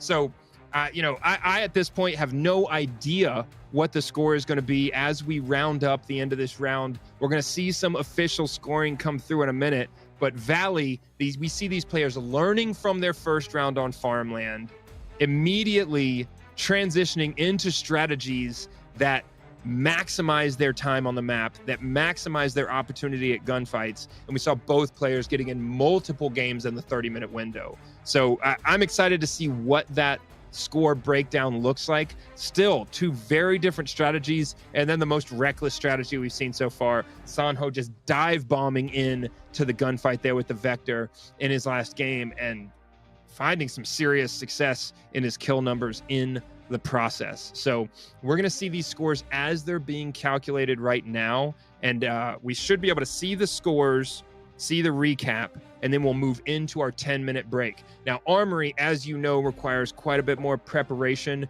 than nearly every other map or game mode in Arena Breakout, and so these guys are going to get their Armory loadouts together, give themselves the best opportunity. But if you've ever played enough solo games on Armory, you understand the challenge in front of them. The guards, the bots on Armory are as strong or stronger than most of the players that they ran into on these Farmland and Valley maps. And then the teams that are on Armory, it is very rare to see 3 and 4-man teams all the time, and they're geared. Players are bringing level 4, level 5 ammo onto this map. And so I expect to see Sonho and Imow in that level 6 armor with that level 6 face mask on. We'll see if they've got the funds for it, but they're bringing high tier armor, high tier ammo, and they are going to have threats from all directions, especially once they get into bunker as a solo player. So as we wait for these scores to be calculated, tell me who you think is ahead in the chat right now. I'm interested to see what the chat thinks about who is winning this competition, because at this point, it really is anybody's game. Lots of reps, lots of gunfights we saw on Valley, and frankly, not a huge point differential coming out of Farmland. Imow definitively in the lead after Farm, but that gap wasn't wide enough for it to be over. And so Sonho, with all the opportunity, he may have closed it some here, but let's hear what you think. Who is ahead after Valley? All right, so we're going to get these points calculated.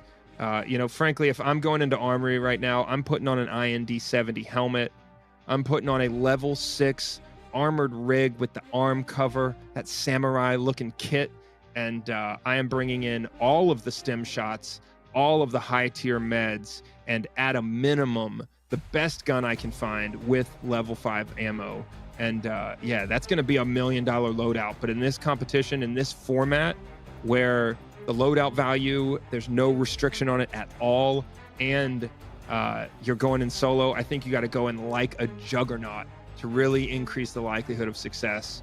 And we'll see what these guys choose here after our 10-minute break. We should have our scores calculated. It's going to take a little bit longer to calculate these scores because there were so many more rounds in Valley than there were on Farmland. But what I'd encourage you to do at the end here, closer to the end, we're going to have our next 5 CD keys. And yeah, you got to be fast. So while you're watching, especially on the 10-minute break, get your game out, log into Arena Breakout. If you're watching this on the same device that you play on, have it as a second screen so you can switch over to that screen as quickly as possible, and be ready for those CD keys as we go later on in this competition. We are actually going to jump into our 10-minute break. There are so many games on that Valley round that we're going to make sure we got the point calculation. You can follow me at Mod6 Gaming on any of these channels. I also have a mirrored cast of this event every week, and I will be coming back to you next week as well. So we're going to run in, get our 10-minute break before we come back, see some updated scores, and then hop in to Armory. So we will see you. Stay tuned. Don't go anywhere. Refresh that drink and come back and join us after the break. We'll see you guys in 10 minutes.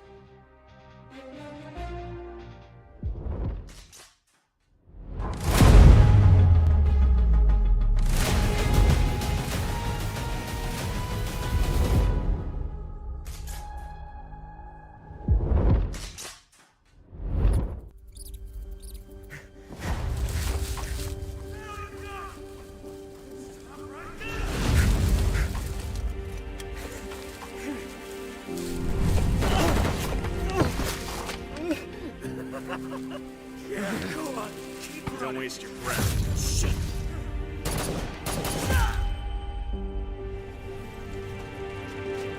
The bastards came, guns blazing. And they expect us to bow down?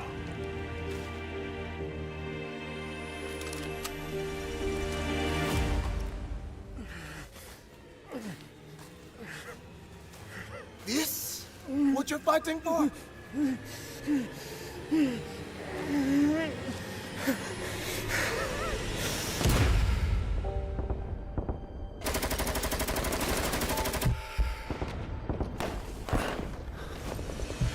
Here's my answer. A bullet! I fight you tooth and nail! Are we gonna let them leave fully loaded? No! Let them come, if they dare, and pay with their lives! Let them see our anger! Feel our pride! Show them who Komodo really belongs to!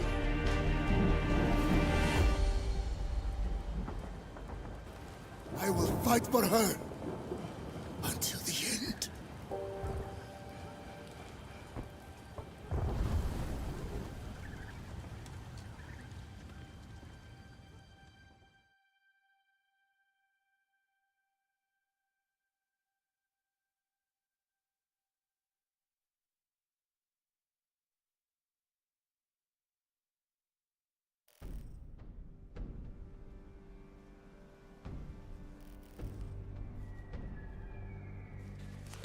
fucked up real bad.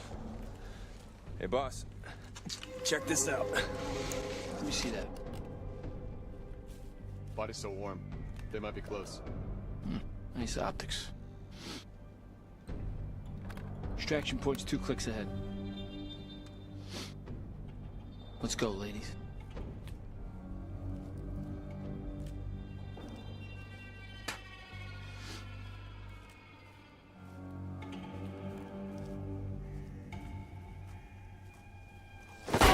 Sniper! Fuck is he? Get down! Sniper, second floor. Get that motherfucker. Set! I'm out! Go, go, go, go! Set!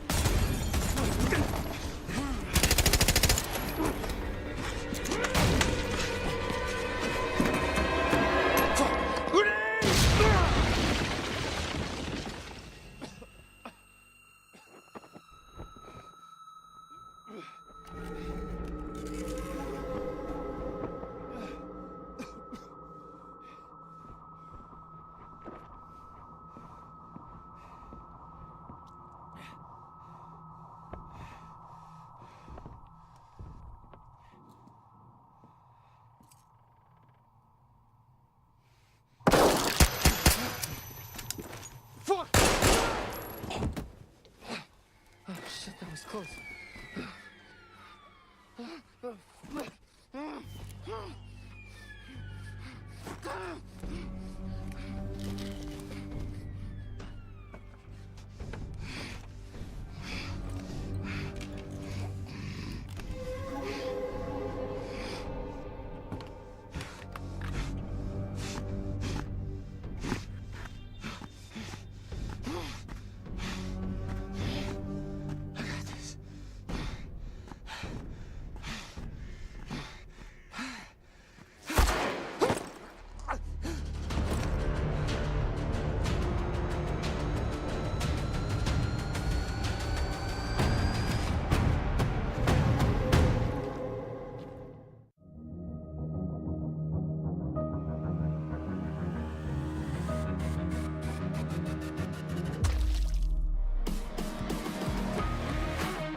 Arena Breakout is like literally the first proper true next-gen mobile first-person shooter.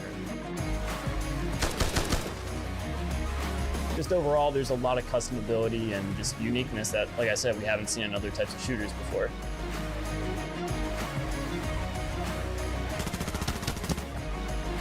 What I like most about Arena Breakout is the healing system, how you're able to use painkillers, surgical kits, and adrenalines to treat yourself.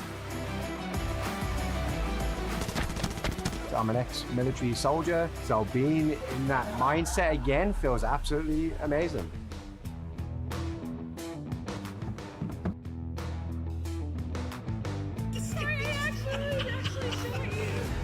It actually speaks a lot for how polished Arena Breakout is, because I don't play a lot of mobile games and stuff like that, and the fact that I was able to dive into this one of these, it was so comfortable. Dude, we got him! Let's go! And so just take that time to learn it all and just be patient with it, because you're not going to pick it up immediately, but once you do, it's going to be a blast.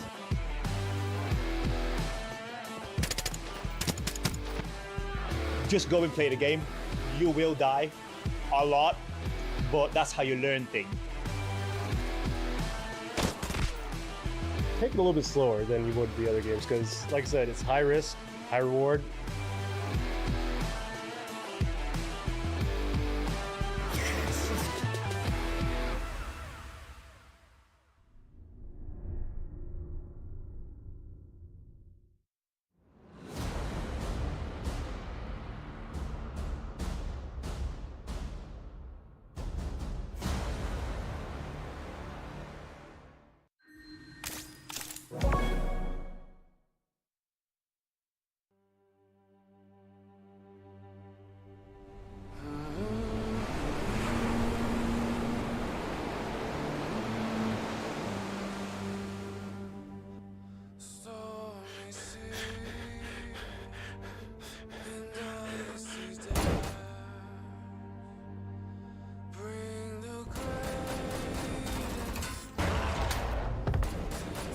enemy in the south are stuck fast. They won't dare move a half step north anytime soon.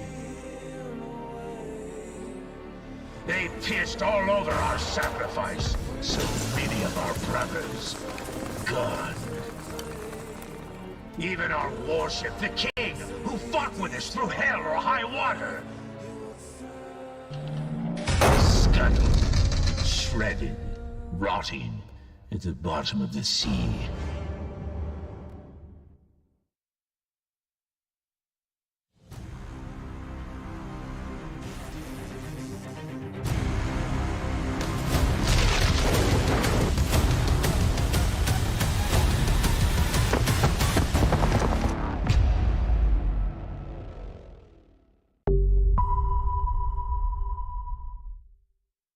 Calling all content creators from around the world to join our Golden Lions Legion, a platform created by Arena Breakout to showcase the fantastic work of our talented creators. During our global beta, we were very happy to see the outstanding content produced by over 4,000 content creators from around the world. We'd like to express our sincere thanks to the creators who have come with us along the way. Creators can participate in this latest event via YouTube, TikTok, Twitch, and other platforms for exclusive rewards.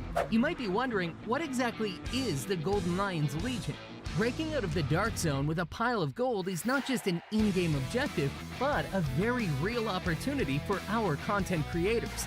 Rewards include game items, including valuable full bundles, bonds, elite membership status, as well as exclusive in-game titles for our creators. In addition, you'll also have the chance to win 1 million Coin for your fans. The Golden Lions Legion program also offers content creators with incentives and official support.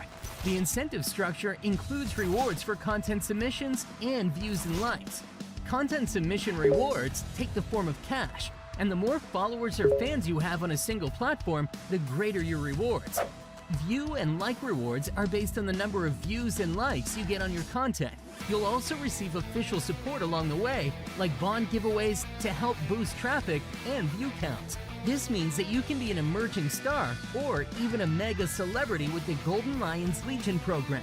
Creators with the Golden Lions Legion will also have access to an exciting array of tournaments. You can take part in individual challenges, bring followers to enter, and compete in official creator tournaments for wild showdowns.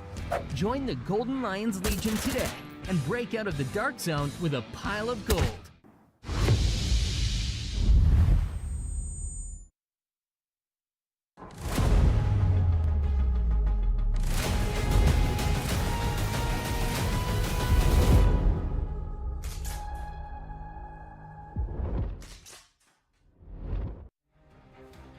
Ladies and gentlemen, we are back from our break. Both of these players have had the opportunity to refill the drink, stand up and shake out those fingers, I guess, as they get ready for their trip into Armory. Now, Armory is every opportunity for the gunfight.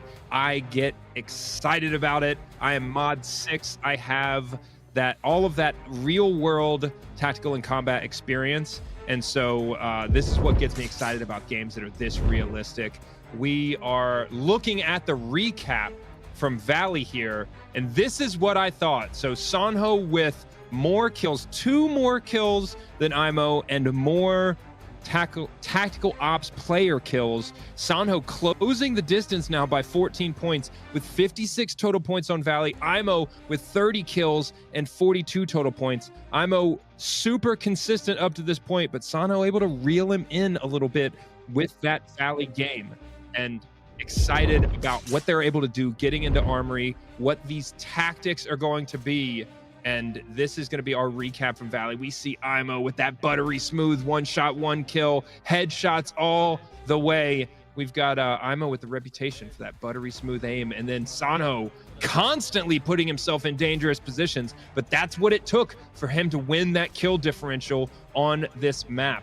Imow flowing across the map with the sniper, where we saw Sonho aggressively pushing every single gunfight opportunity. And Imow, as they line up, fish in a barrel, able to take down all of these guards, these patrols, these other teams, and then these boss squads doing the same thing here for Sonho, lining up for him and giving him all of those kill opportunities. Now, game 2 for Sonho on Villa, that's what really got it done and was able to give him all of those kill opportunities. Let those guards lining up for him, running into some of those TAC Ops players here as we saw him moving towards an extract, but getting an opportunity, pinned down by grenades, caught out without painkillers, and he gets dropped several times. But it was that aggression that gave him every opportunity for the kill, and just repeat over and over these sniper shots with Imow. One shot, one kill so consistently, and practically quick scoping these players. Now, Imow, as he moved towards Villa, ran into all sorts of trouble, and this is where we saw the weakness of that sniper choice, unable to strafe and turn and get those turns fast enough. But Sonho constantly in the gunfight in Valley. Now, as we get into Armory, we're jumping right in here in just a second. This is the most hectic map, the most dangerous map. And if you've played Armory as a solo, you know what these players are about to deal with. It's going to be all of the aggression, all of the gunfights, and all of the risk. Let's hop into the game.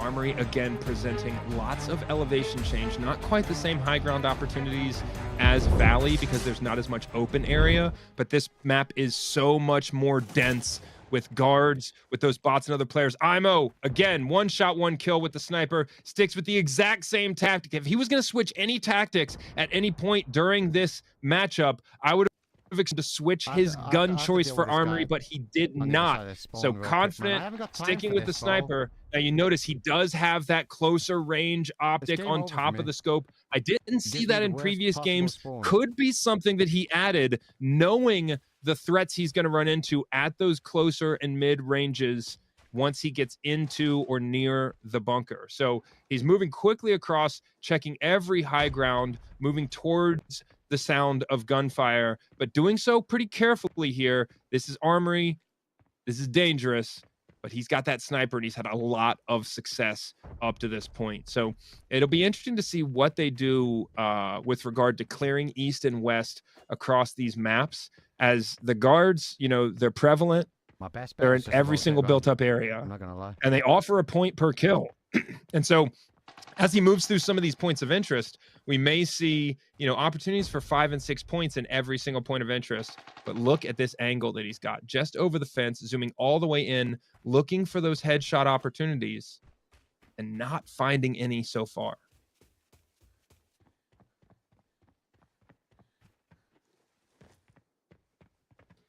Imow constantly pulling out that knife to be able to speed up his run speed, and he's looking at clearing every single piece of high ground that could threaten his approach to bunker. We see him looking at all of those common spots to find other teams as they move towards bunker.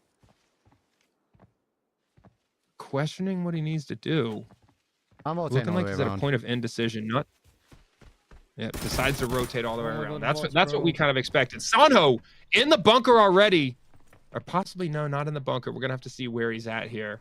Looks like he's in the point of interest that's right in the middle of the map.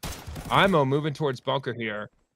Oh, in trouble with one of the guards. That's the challenge with the guards here on Armory. You miss one shot, and that could be enough for them to kill you. Using that close range sight a little bit more often here as he sees a lot of threat coming into Armory right now. He's got a guard over the wall there, one running inside. He's got to be careful here with every single one of these shots. A miss presents an opportunity for this guard to take him down, but has no trouble getting back into the rhythm of one shot, one kill, and is able to clear all of those threats. Now he's got to reload the ammo. He's got to heal if he took any damage. He's got to continue moving towards the bunker.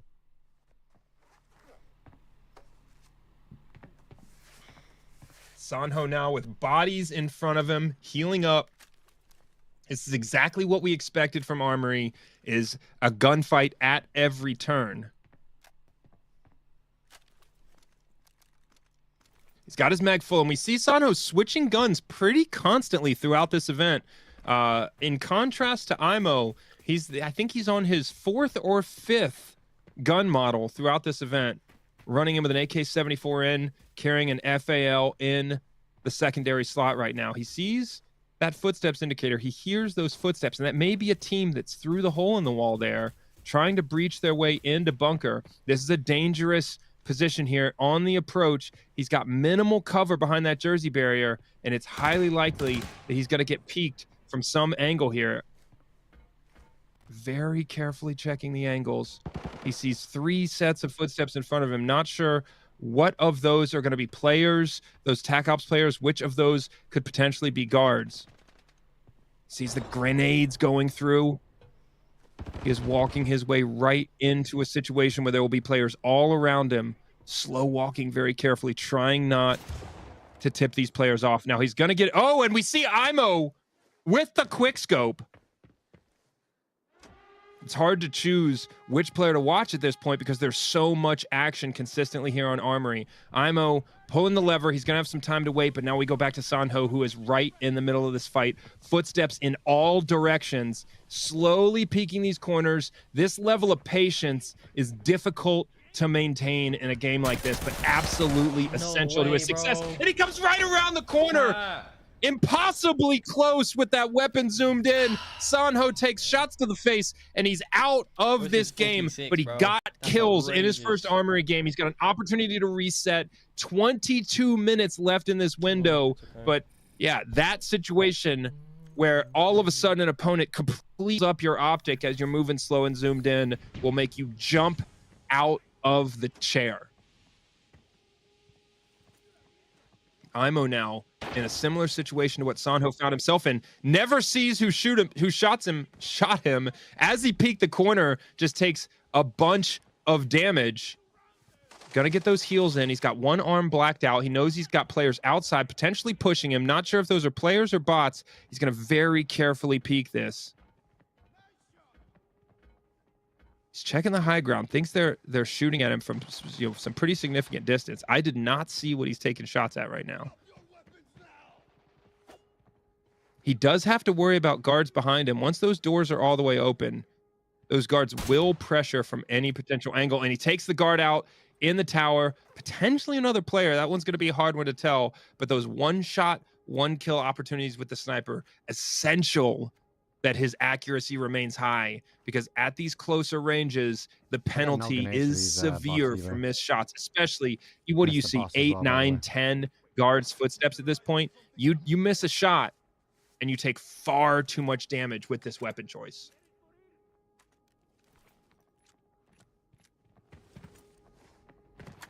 All of the indicators of footsteps there that we see visually, all of the footstep noise at this point.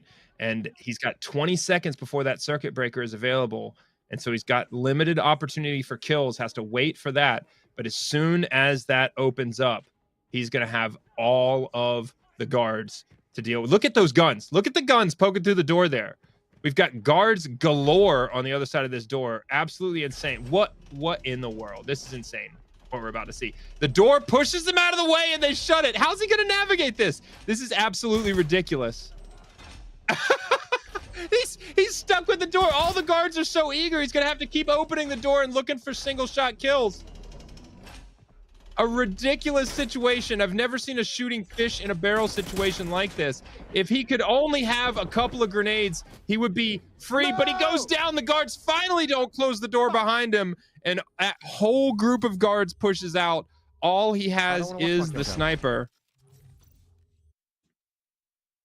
You see the adrenaline gets up, the opportunity to tilt and lose your cool gets up. We're going to have to maintain that cool, jump right into the next game and see if he can continue to knock out the kills. But this is what we expect from Armory. This is the standard level of difficulty. Still able to get 11 eliminations. And like you said, plenty of time left for both of these players. With 19 minutes left in the window, they have a lot of time left, plenty of opportunity to get those kills. Mostly militant kills, mostly those guards here for Imow. And I'm interested to see if he makes a change in tactics to an AR so he can really push the pace, get into bunker, and give himself a chance at downing another team.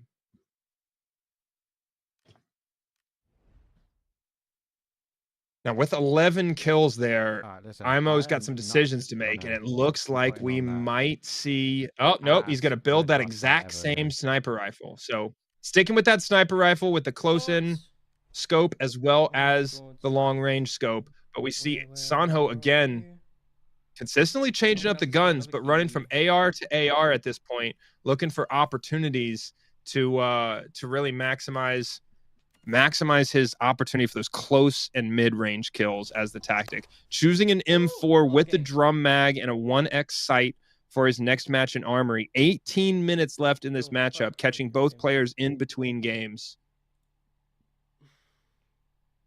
I would have loved to seen just grenade after grenade through that door from Imow in that last matchup. He had 6 or 7 guards minimum on the other side of that door. If he was able to crack that door, toss a grenade, he may have had an opportunity for a breach, but he also may have been out of grenades in that situation. His entire loot, then rush everybody, bro. Sonho really trying to rep these games to the point where he's exhausting his bankroll, but constantly being able to have, you know, he's got plenty of storage value, and all he's got to do is sell a couple of those super high value keys, and he's back up into the hundreds of thousands of coin. Sonho now really pushing the pace to get back into this game, but as soon as he's in the game, he's got to take some pause here. Not sure what the armor quality is, but if he's at level 4 or below armor, that presents a significantly higher risk, as these guards generally do have that level 4 ammo in the mag. I'm going to see how Sonho approaches this, carefully moving through this area, not getting bogged down by any searching and looting, as that's generally going to be muscle memory. These guys have to remember to leave all of those loot opportunities alone and just continue to move towards those kill opportunities. Sonho making decisions about those long range kills. He has no suppressor. With an M4 with a 1x sight, close range is really going to present the best opportunity from a fit perspective. Like I said, this could be another team though. Why is that guy running? Definitely guards there. A little bit of screen lag, but just aggressive close-in gunfights for Sonho. Picking up the AK-102. Benefit of the AK-102 pulling it off of the spot is that uses the exact same ammo as his M4. So beneficial loot opportunity there to increase just how much ammo he's got on him. Using that level 4 ammo, you can be a little bit more reckless with that. It's not as expensive per bullet, but obviously nearly as effective. Headshots at mid-range to save some ammo, limit the opportunity for those bots to deal damage, and he continually moves towards the bunker. Imow back in the game. 1 shot, 1 kill with the sniper. Now he's using these grenades early. If he learns his lesson from the last game, he'll save at least 1 frag grenade for the breach. There goes his last frag grenade. If he finds himself in another breach situation like that, it is going to be a nightmare. But he may be dealing with a team here, and you've got to limit the opportunity for that team to kill you. He's trying to give himself space. And the jump kill from the team, he's trying to hip fire him. No luck with the hip fire. Guy runs away. Imow gets the shot. He may have downed him in that situation, took a ton of damage, and he's got all of the concerns now. If that player's downed, he can be brought back up by his teammate, but Imow gonna need to change the angle here, limit his risk. He's got to potentially get a heal in, but if he doesn't confirm that kill, he's not going to get the credit. A brilliant last second shot from Imow, and another jump. The jump fight, the hip fire shot, he's going down, and Imow finally loses that gunfight.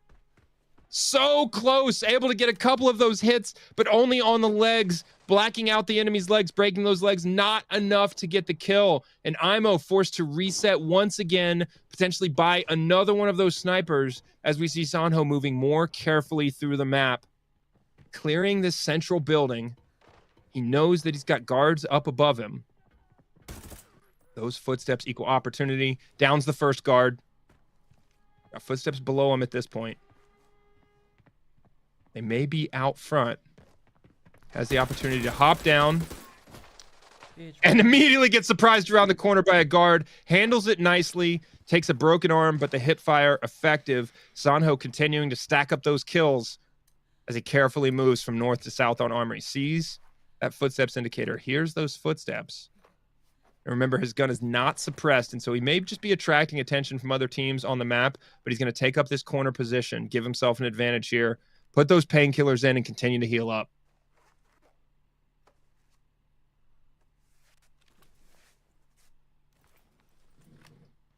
Fully healed now. Got the AK-102 out. Reloads there, goes back to the trusty M4, and he's going to push these footsteps. We see Sonho taking the aggressive approach here. He's going to look left, but this opponent is on the right, continuing to push those footsteps. Able to get the kill on that guard. Nice and easy. Takes no damage in the process.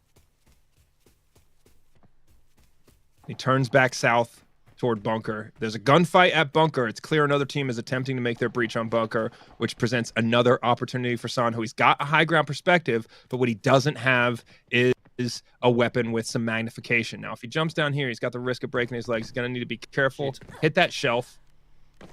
He misses the shelf a little bit. Takes a little bit of damage, nothing serious. The real risk there is breaking both legs and limiting your movement speed. But he's got the painkillers in. He's able to heal quickly. Checks that ammo, and he's going to move to make his breach into bunker. I like the pace of Sonho's movement on this map right now. He's really being careful, but he's moving quickly enough to give himself plenty of gunfight opportunities. He's executing well, and what we see is both of these players really stepping up the aggression, having a little bit less regard for the potential of getting killed in these situations, and really just trying to put themselves in a position for an opportunity of success in a gunfight, whether or not it's high risk.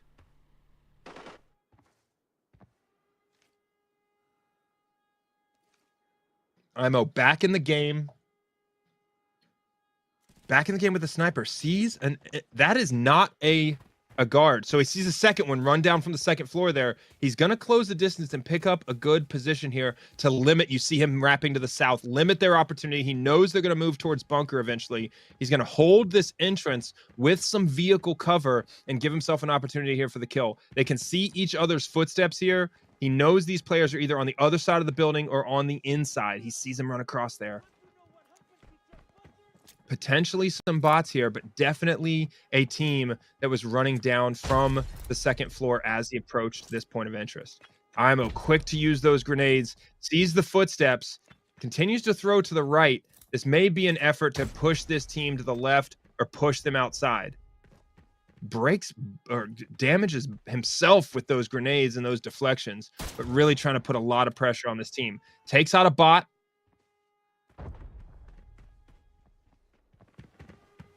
Doing everything he can to force some reckless or careless mistakes from this opposing team.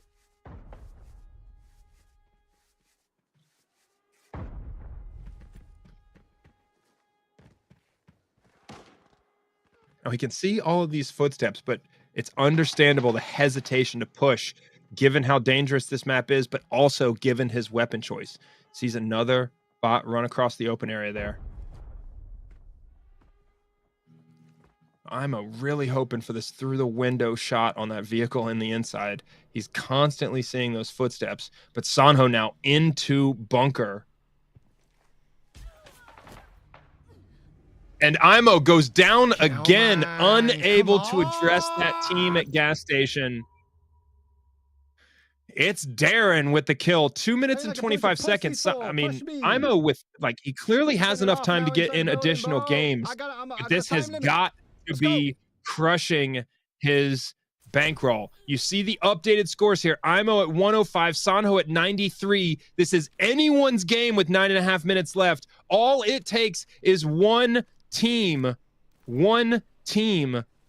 and winning that fight to take the lead here for Sonho, and he's in bunker. He's got every opportunity to take this lead here at the very end of the Armory round. All of the footsteps, he's absolutely now all of these players on his way in, sees these footsteps below him and really wants to pick up this position on the stairwell, but that position he was in exposes himself across to the rest of Armory. Grenades going out. High likelihood he's dealing with an additional team here. Grenades damaging those legs.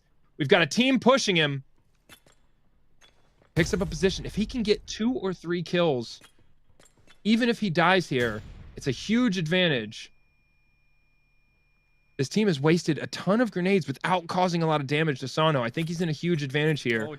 They may push in grenades from all directions. Takes some hits, but still in the game. Oh my god. Continually taking hits from these grenades. How is he still alive? No ammo. No ammo. Oh, he's out of ammo. Holy shit, bro. Sonho with not enough ammo in the weapon.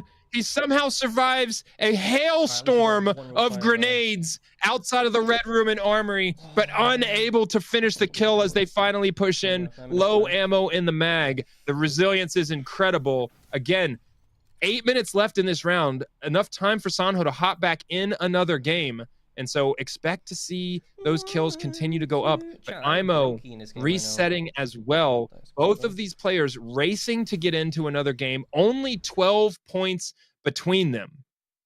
Imow loading back in now. Sonho going to have to move quickly to be able to maximize his opportunity in this last round on Armory.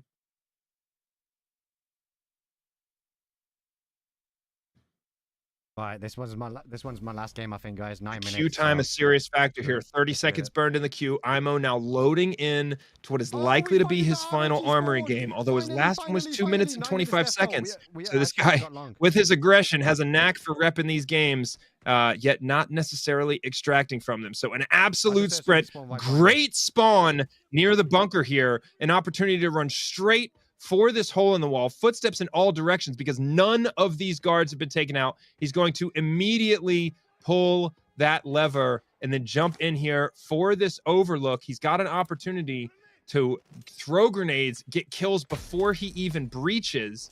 He's going to unload grenades here and really just try and clear out everything in the way of his breach. He can hop up here with his sniper.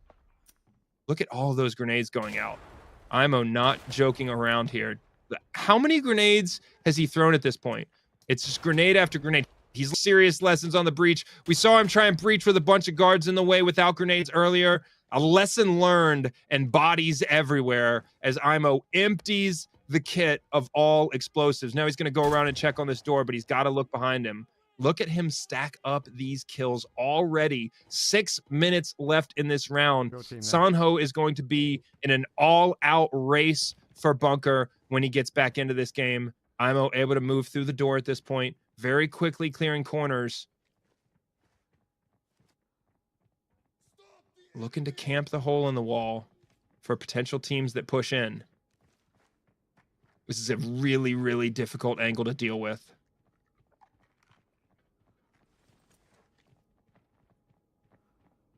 Even with the difficulty he's seen so far in these close range engagements of the sniper, Imow saying he was going to go sniper only today.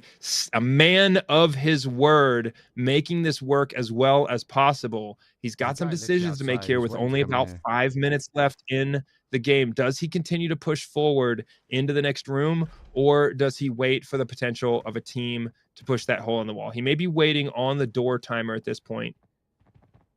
Look at all of those rifles. He can open the door. He's going to try and get out of there. He's going to try and give him space. And then all of the bots, all of the guards, he runs into a platoon of guards in that room. And we see a repeat of just a stack of guns waiting on the other side of the door for him. Cannot seem to navigate that breach when every guard in bunker has approached his breach point. This is where the sniper is potentially not the best, but I mean, what are you going to do when you've got 8 guards in a room like that? I'm not sure there are too many guns in the game that are purpose-built for that situation when you're a solo. That's where we get the difficulty of the solo format. Sonho now in the game with 4 minutes and 15 seconds left. The score still showing a 12-point differential after Valley. We have no idea what the overall outcome will be, what the numbers are in Armory so far. There's been so much action. It's impossible to do this math in your head. So Sonho taking his time, stacking up those guard kills. We've seen quite a bit of weapon variation here from Sonho, but with his experience in the game, he's not had any major issues with these different weapon choices. It's clear he's used all of these before. Bro, come here, bro. Some missed shots there, but he's got plenty of space here to deal with these bots. I'm getting unlucky real plays. As he turns south, he's going to move towards bunker here, clearing out some of these points of interest. Sonho with a little bit more of a careful strategy here. I think it's paying off for him because we have not seen Sonho with any of those 2-minute games, really. We see him with a little bit higher kill counts. Now, Sonho taking shots from behind, having to immediately take cover, put those painkillers in, but based on the lack of effectiveness from those shots, very likely a guard. We see him there on the high ground. Sonho dealing with that guard, got the painkillers in. Got to opt for a little bit more of a roundabout move towards bunker here. Only 2 minutes and 45 seconds left. He's going to have to really get to the point where he can get some of these kills. This is where you get reckless. This is where you really push the pace to just give yourself every opportunity for a gunfight. We see guards in a gunfight here. He slows his pace down, doesn't want to give away too many footsteps here, but he still has to push to be able to get kills. He's got players below him and above him, it looks like.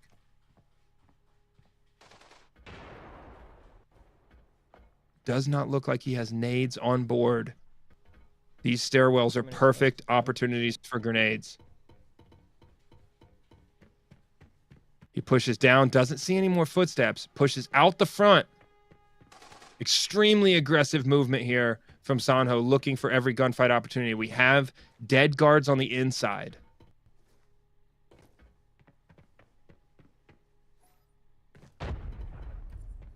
Hopping these corners, really trying to find where these players might be. Highly likely they have already moved on. More dead guards in front of Sonho. Stacked up. He's got a real opportunity to down a team here. This could be the difference. All he has to do is follow the bodies, and he's going to run right into a team. Imow in a fight, already back into a game. Dealing with some of these guards. These guys absolutely rushing for the results right now.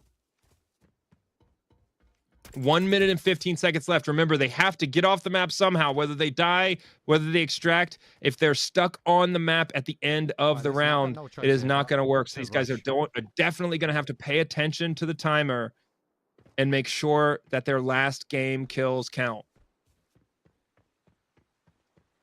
Under 1 minute left.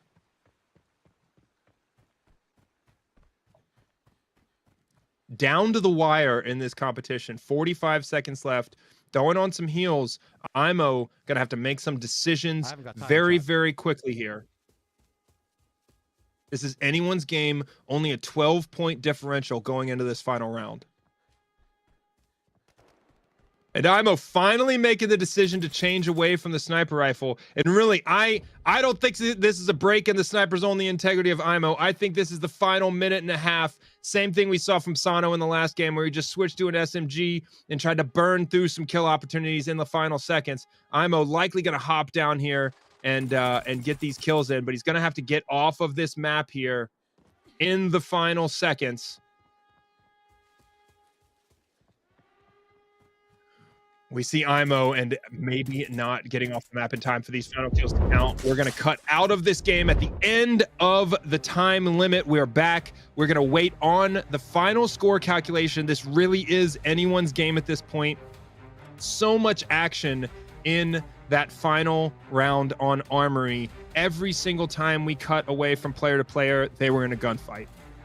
And then Imow seeing some of the difficulty of that sniper's choice. A sniper rifle is not the preferred weapon for the breach. We saw those struggles, and he's very quick to let loose those grenades in every situation at every opportunity in order to stay safe early in the game. But what that did is that left him with no grenades on the breach and only a sniper rifle and an army of guards in the bunker. Sonho with a little bit more deliberate movement plan and absolutely being able to stack up those kills in every game. So he may have closed the distance there. Only a 12-point gap going into Armory. And so I'm excited to see what those final kill numbers look like. Those screenshots are getting submitted. All of the final points are being calculated, and we'll be able to see here pretty soon a recap of the action as well as that final score. And then before we go, at the end of today's stream, we are going to get a chance to interview the winner. We do not know who the winner is yet, but we'll get a chance to interview the winner of this event, talk about tactics that led to success, talk about the mindset of how reckless they wanted to get just to get the opportunity to get into those gunfights. And then I've definitely got some questions about how different the feeling of playing solo was on Farm and Valley, especially compared to Armory. Now, these gunfights on Armory are outrageous when you're a solo. Those breach situations are very difficult when you're a solo. And we have our final 5 codes below me right here on the screen. Enter those codes into the events tab on your game. First come, first serve. You got to be quick. Get yourself a bundle and get aggressive in Armory like we just saw from the play of our 2 competitors here today. Those are our last 5 codes of the day. And yeah, those are the kinds of armor and equipment you need to get into some of these more difficult games. Give you a little head start, maybe pad that storage value a little bit. My storage value, maybe it's a little bit of a brag, but we're over 10 mil. We're over 10 mil on the storage value. And I've also seen some people out there who are well over 30, 40, 50 mil on the storage value. So insane, but not everybody's got all that big bankroll, and this will help you get into some of those more difficult games. So we're putting together some of these highlights from our final round, calculating all of the scores. But let me know in the chat, do you think Imow's sniper-only decision on Armory was a good decision because he stuck to his word? Or was it the kind of decision that limited his opportunity to stay alive in bunker? I mean, would you have made that same decision? Stick to that snipes on Armory? And we have our kill count for Armory. Imow with 26 kills, Sonho with 21. Our total points going in favor of Imow by 9 points, which will result in a final score where Imow wins by a margin of 21 points in the final score, if my math is right.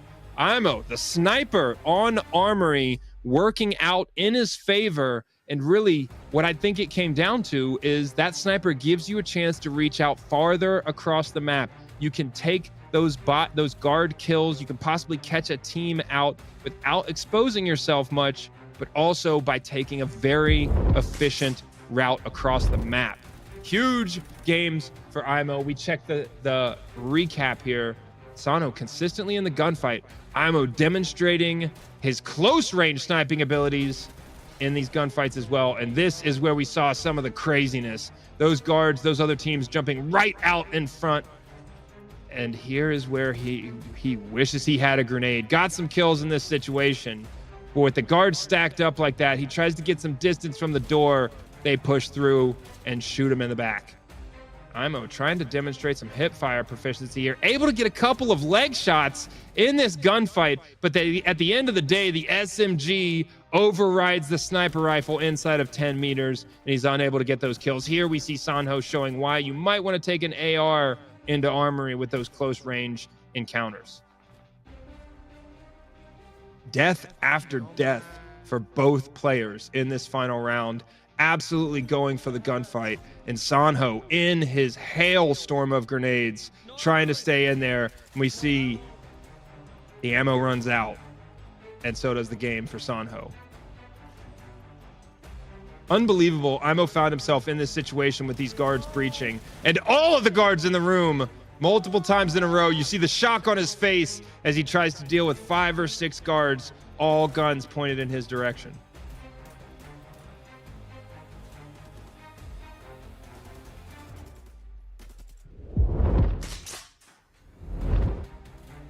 Exciting games in Armory, and we have our final score. A close game. Sonho in it the entire time with more points on Valley, but our final score has Imow winning 99 kills in an hour and a half. Sonho with 74, and Imow with that final score of 143 over Sonho's 122. Very close game, a 21-point differential in the end, with Imow coming out on top. We're going to get a chance to talk to him here in a minute, and this is an exciting day so far, and we're going to see what some of those tactics were, what the decisions were about the sniper rifle. Let's get in to the interview with our winner, Imow.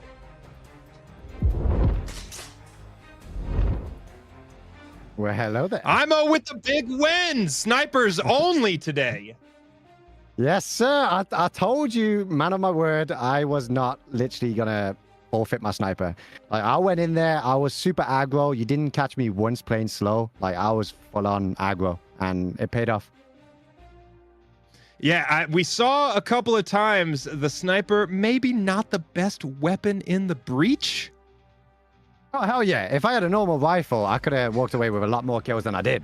But I wanted to challenge myself because, like, who goes into an event against such a strong opposition and says, oh, you know what, I'm going to snipe only. So I just thought, let's make it entertaining, win or lose. I didn't expect to win, though. I'm not going to be, well, I'm going to be honest with you. I did not expect to win.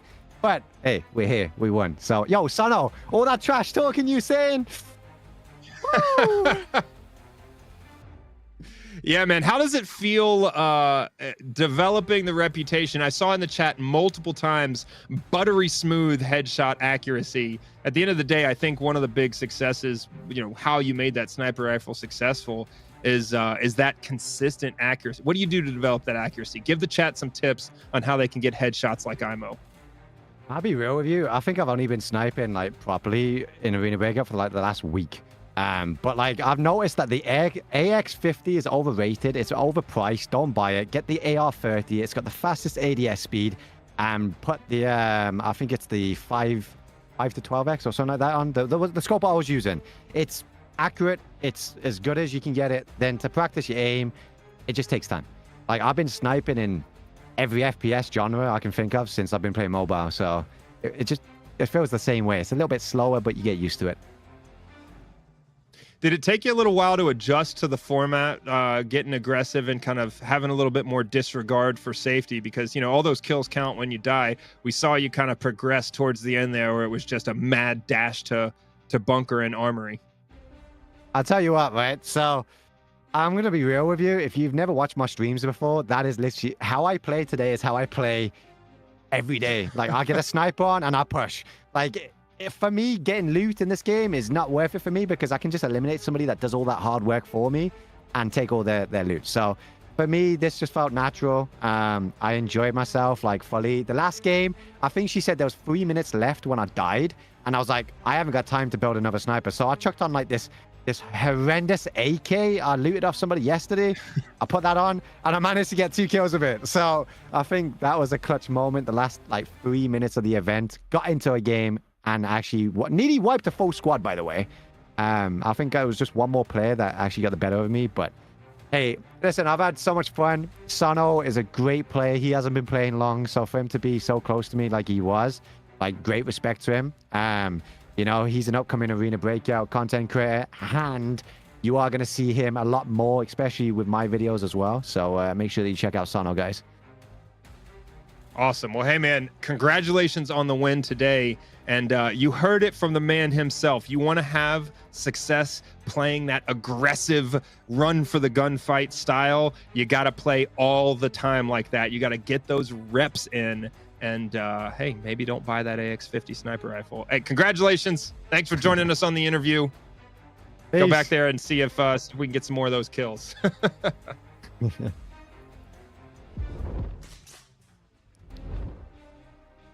All right, Sonho putting up a heck of a fight there and really pushing for those kills, but Imow coming out on top, staying true to his word on his sniper choice. And frankly, I watch Imow's stream. I wanted everyone to hear it. This dude plays aggressively all the time.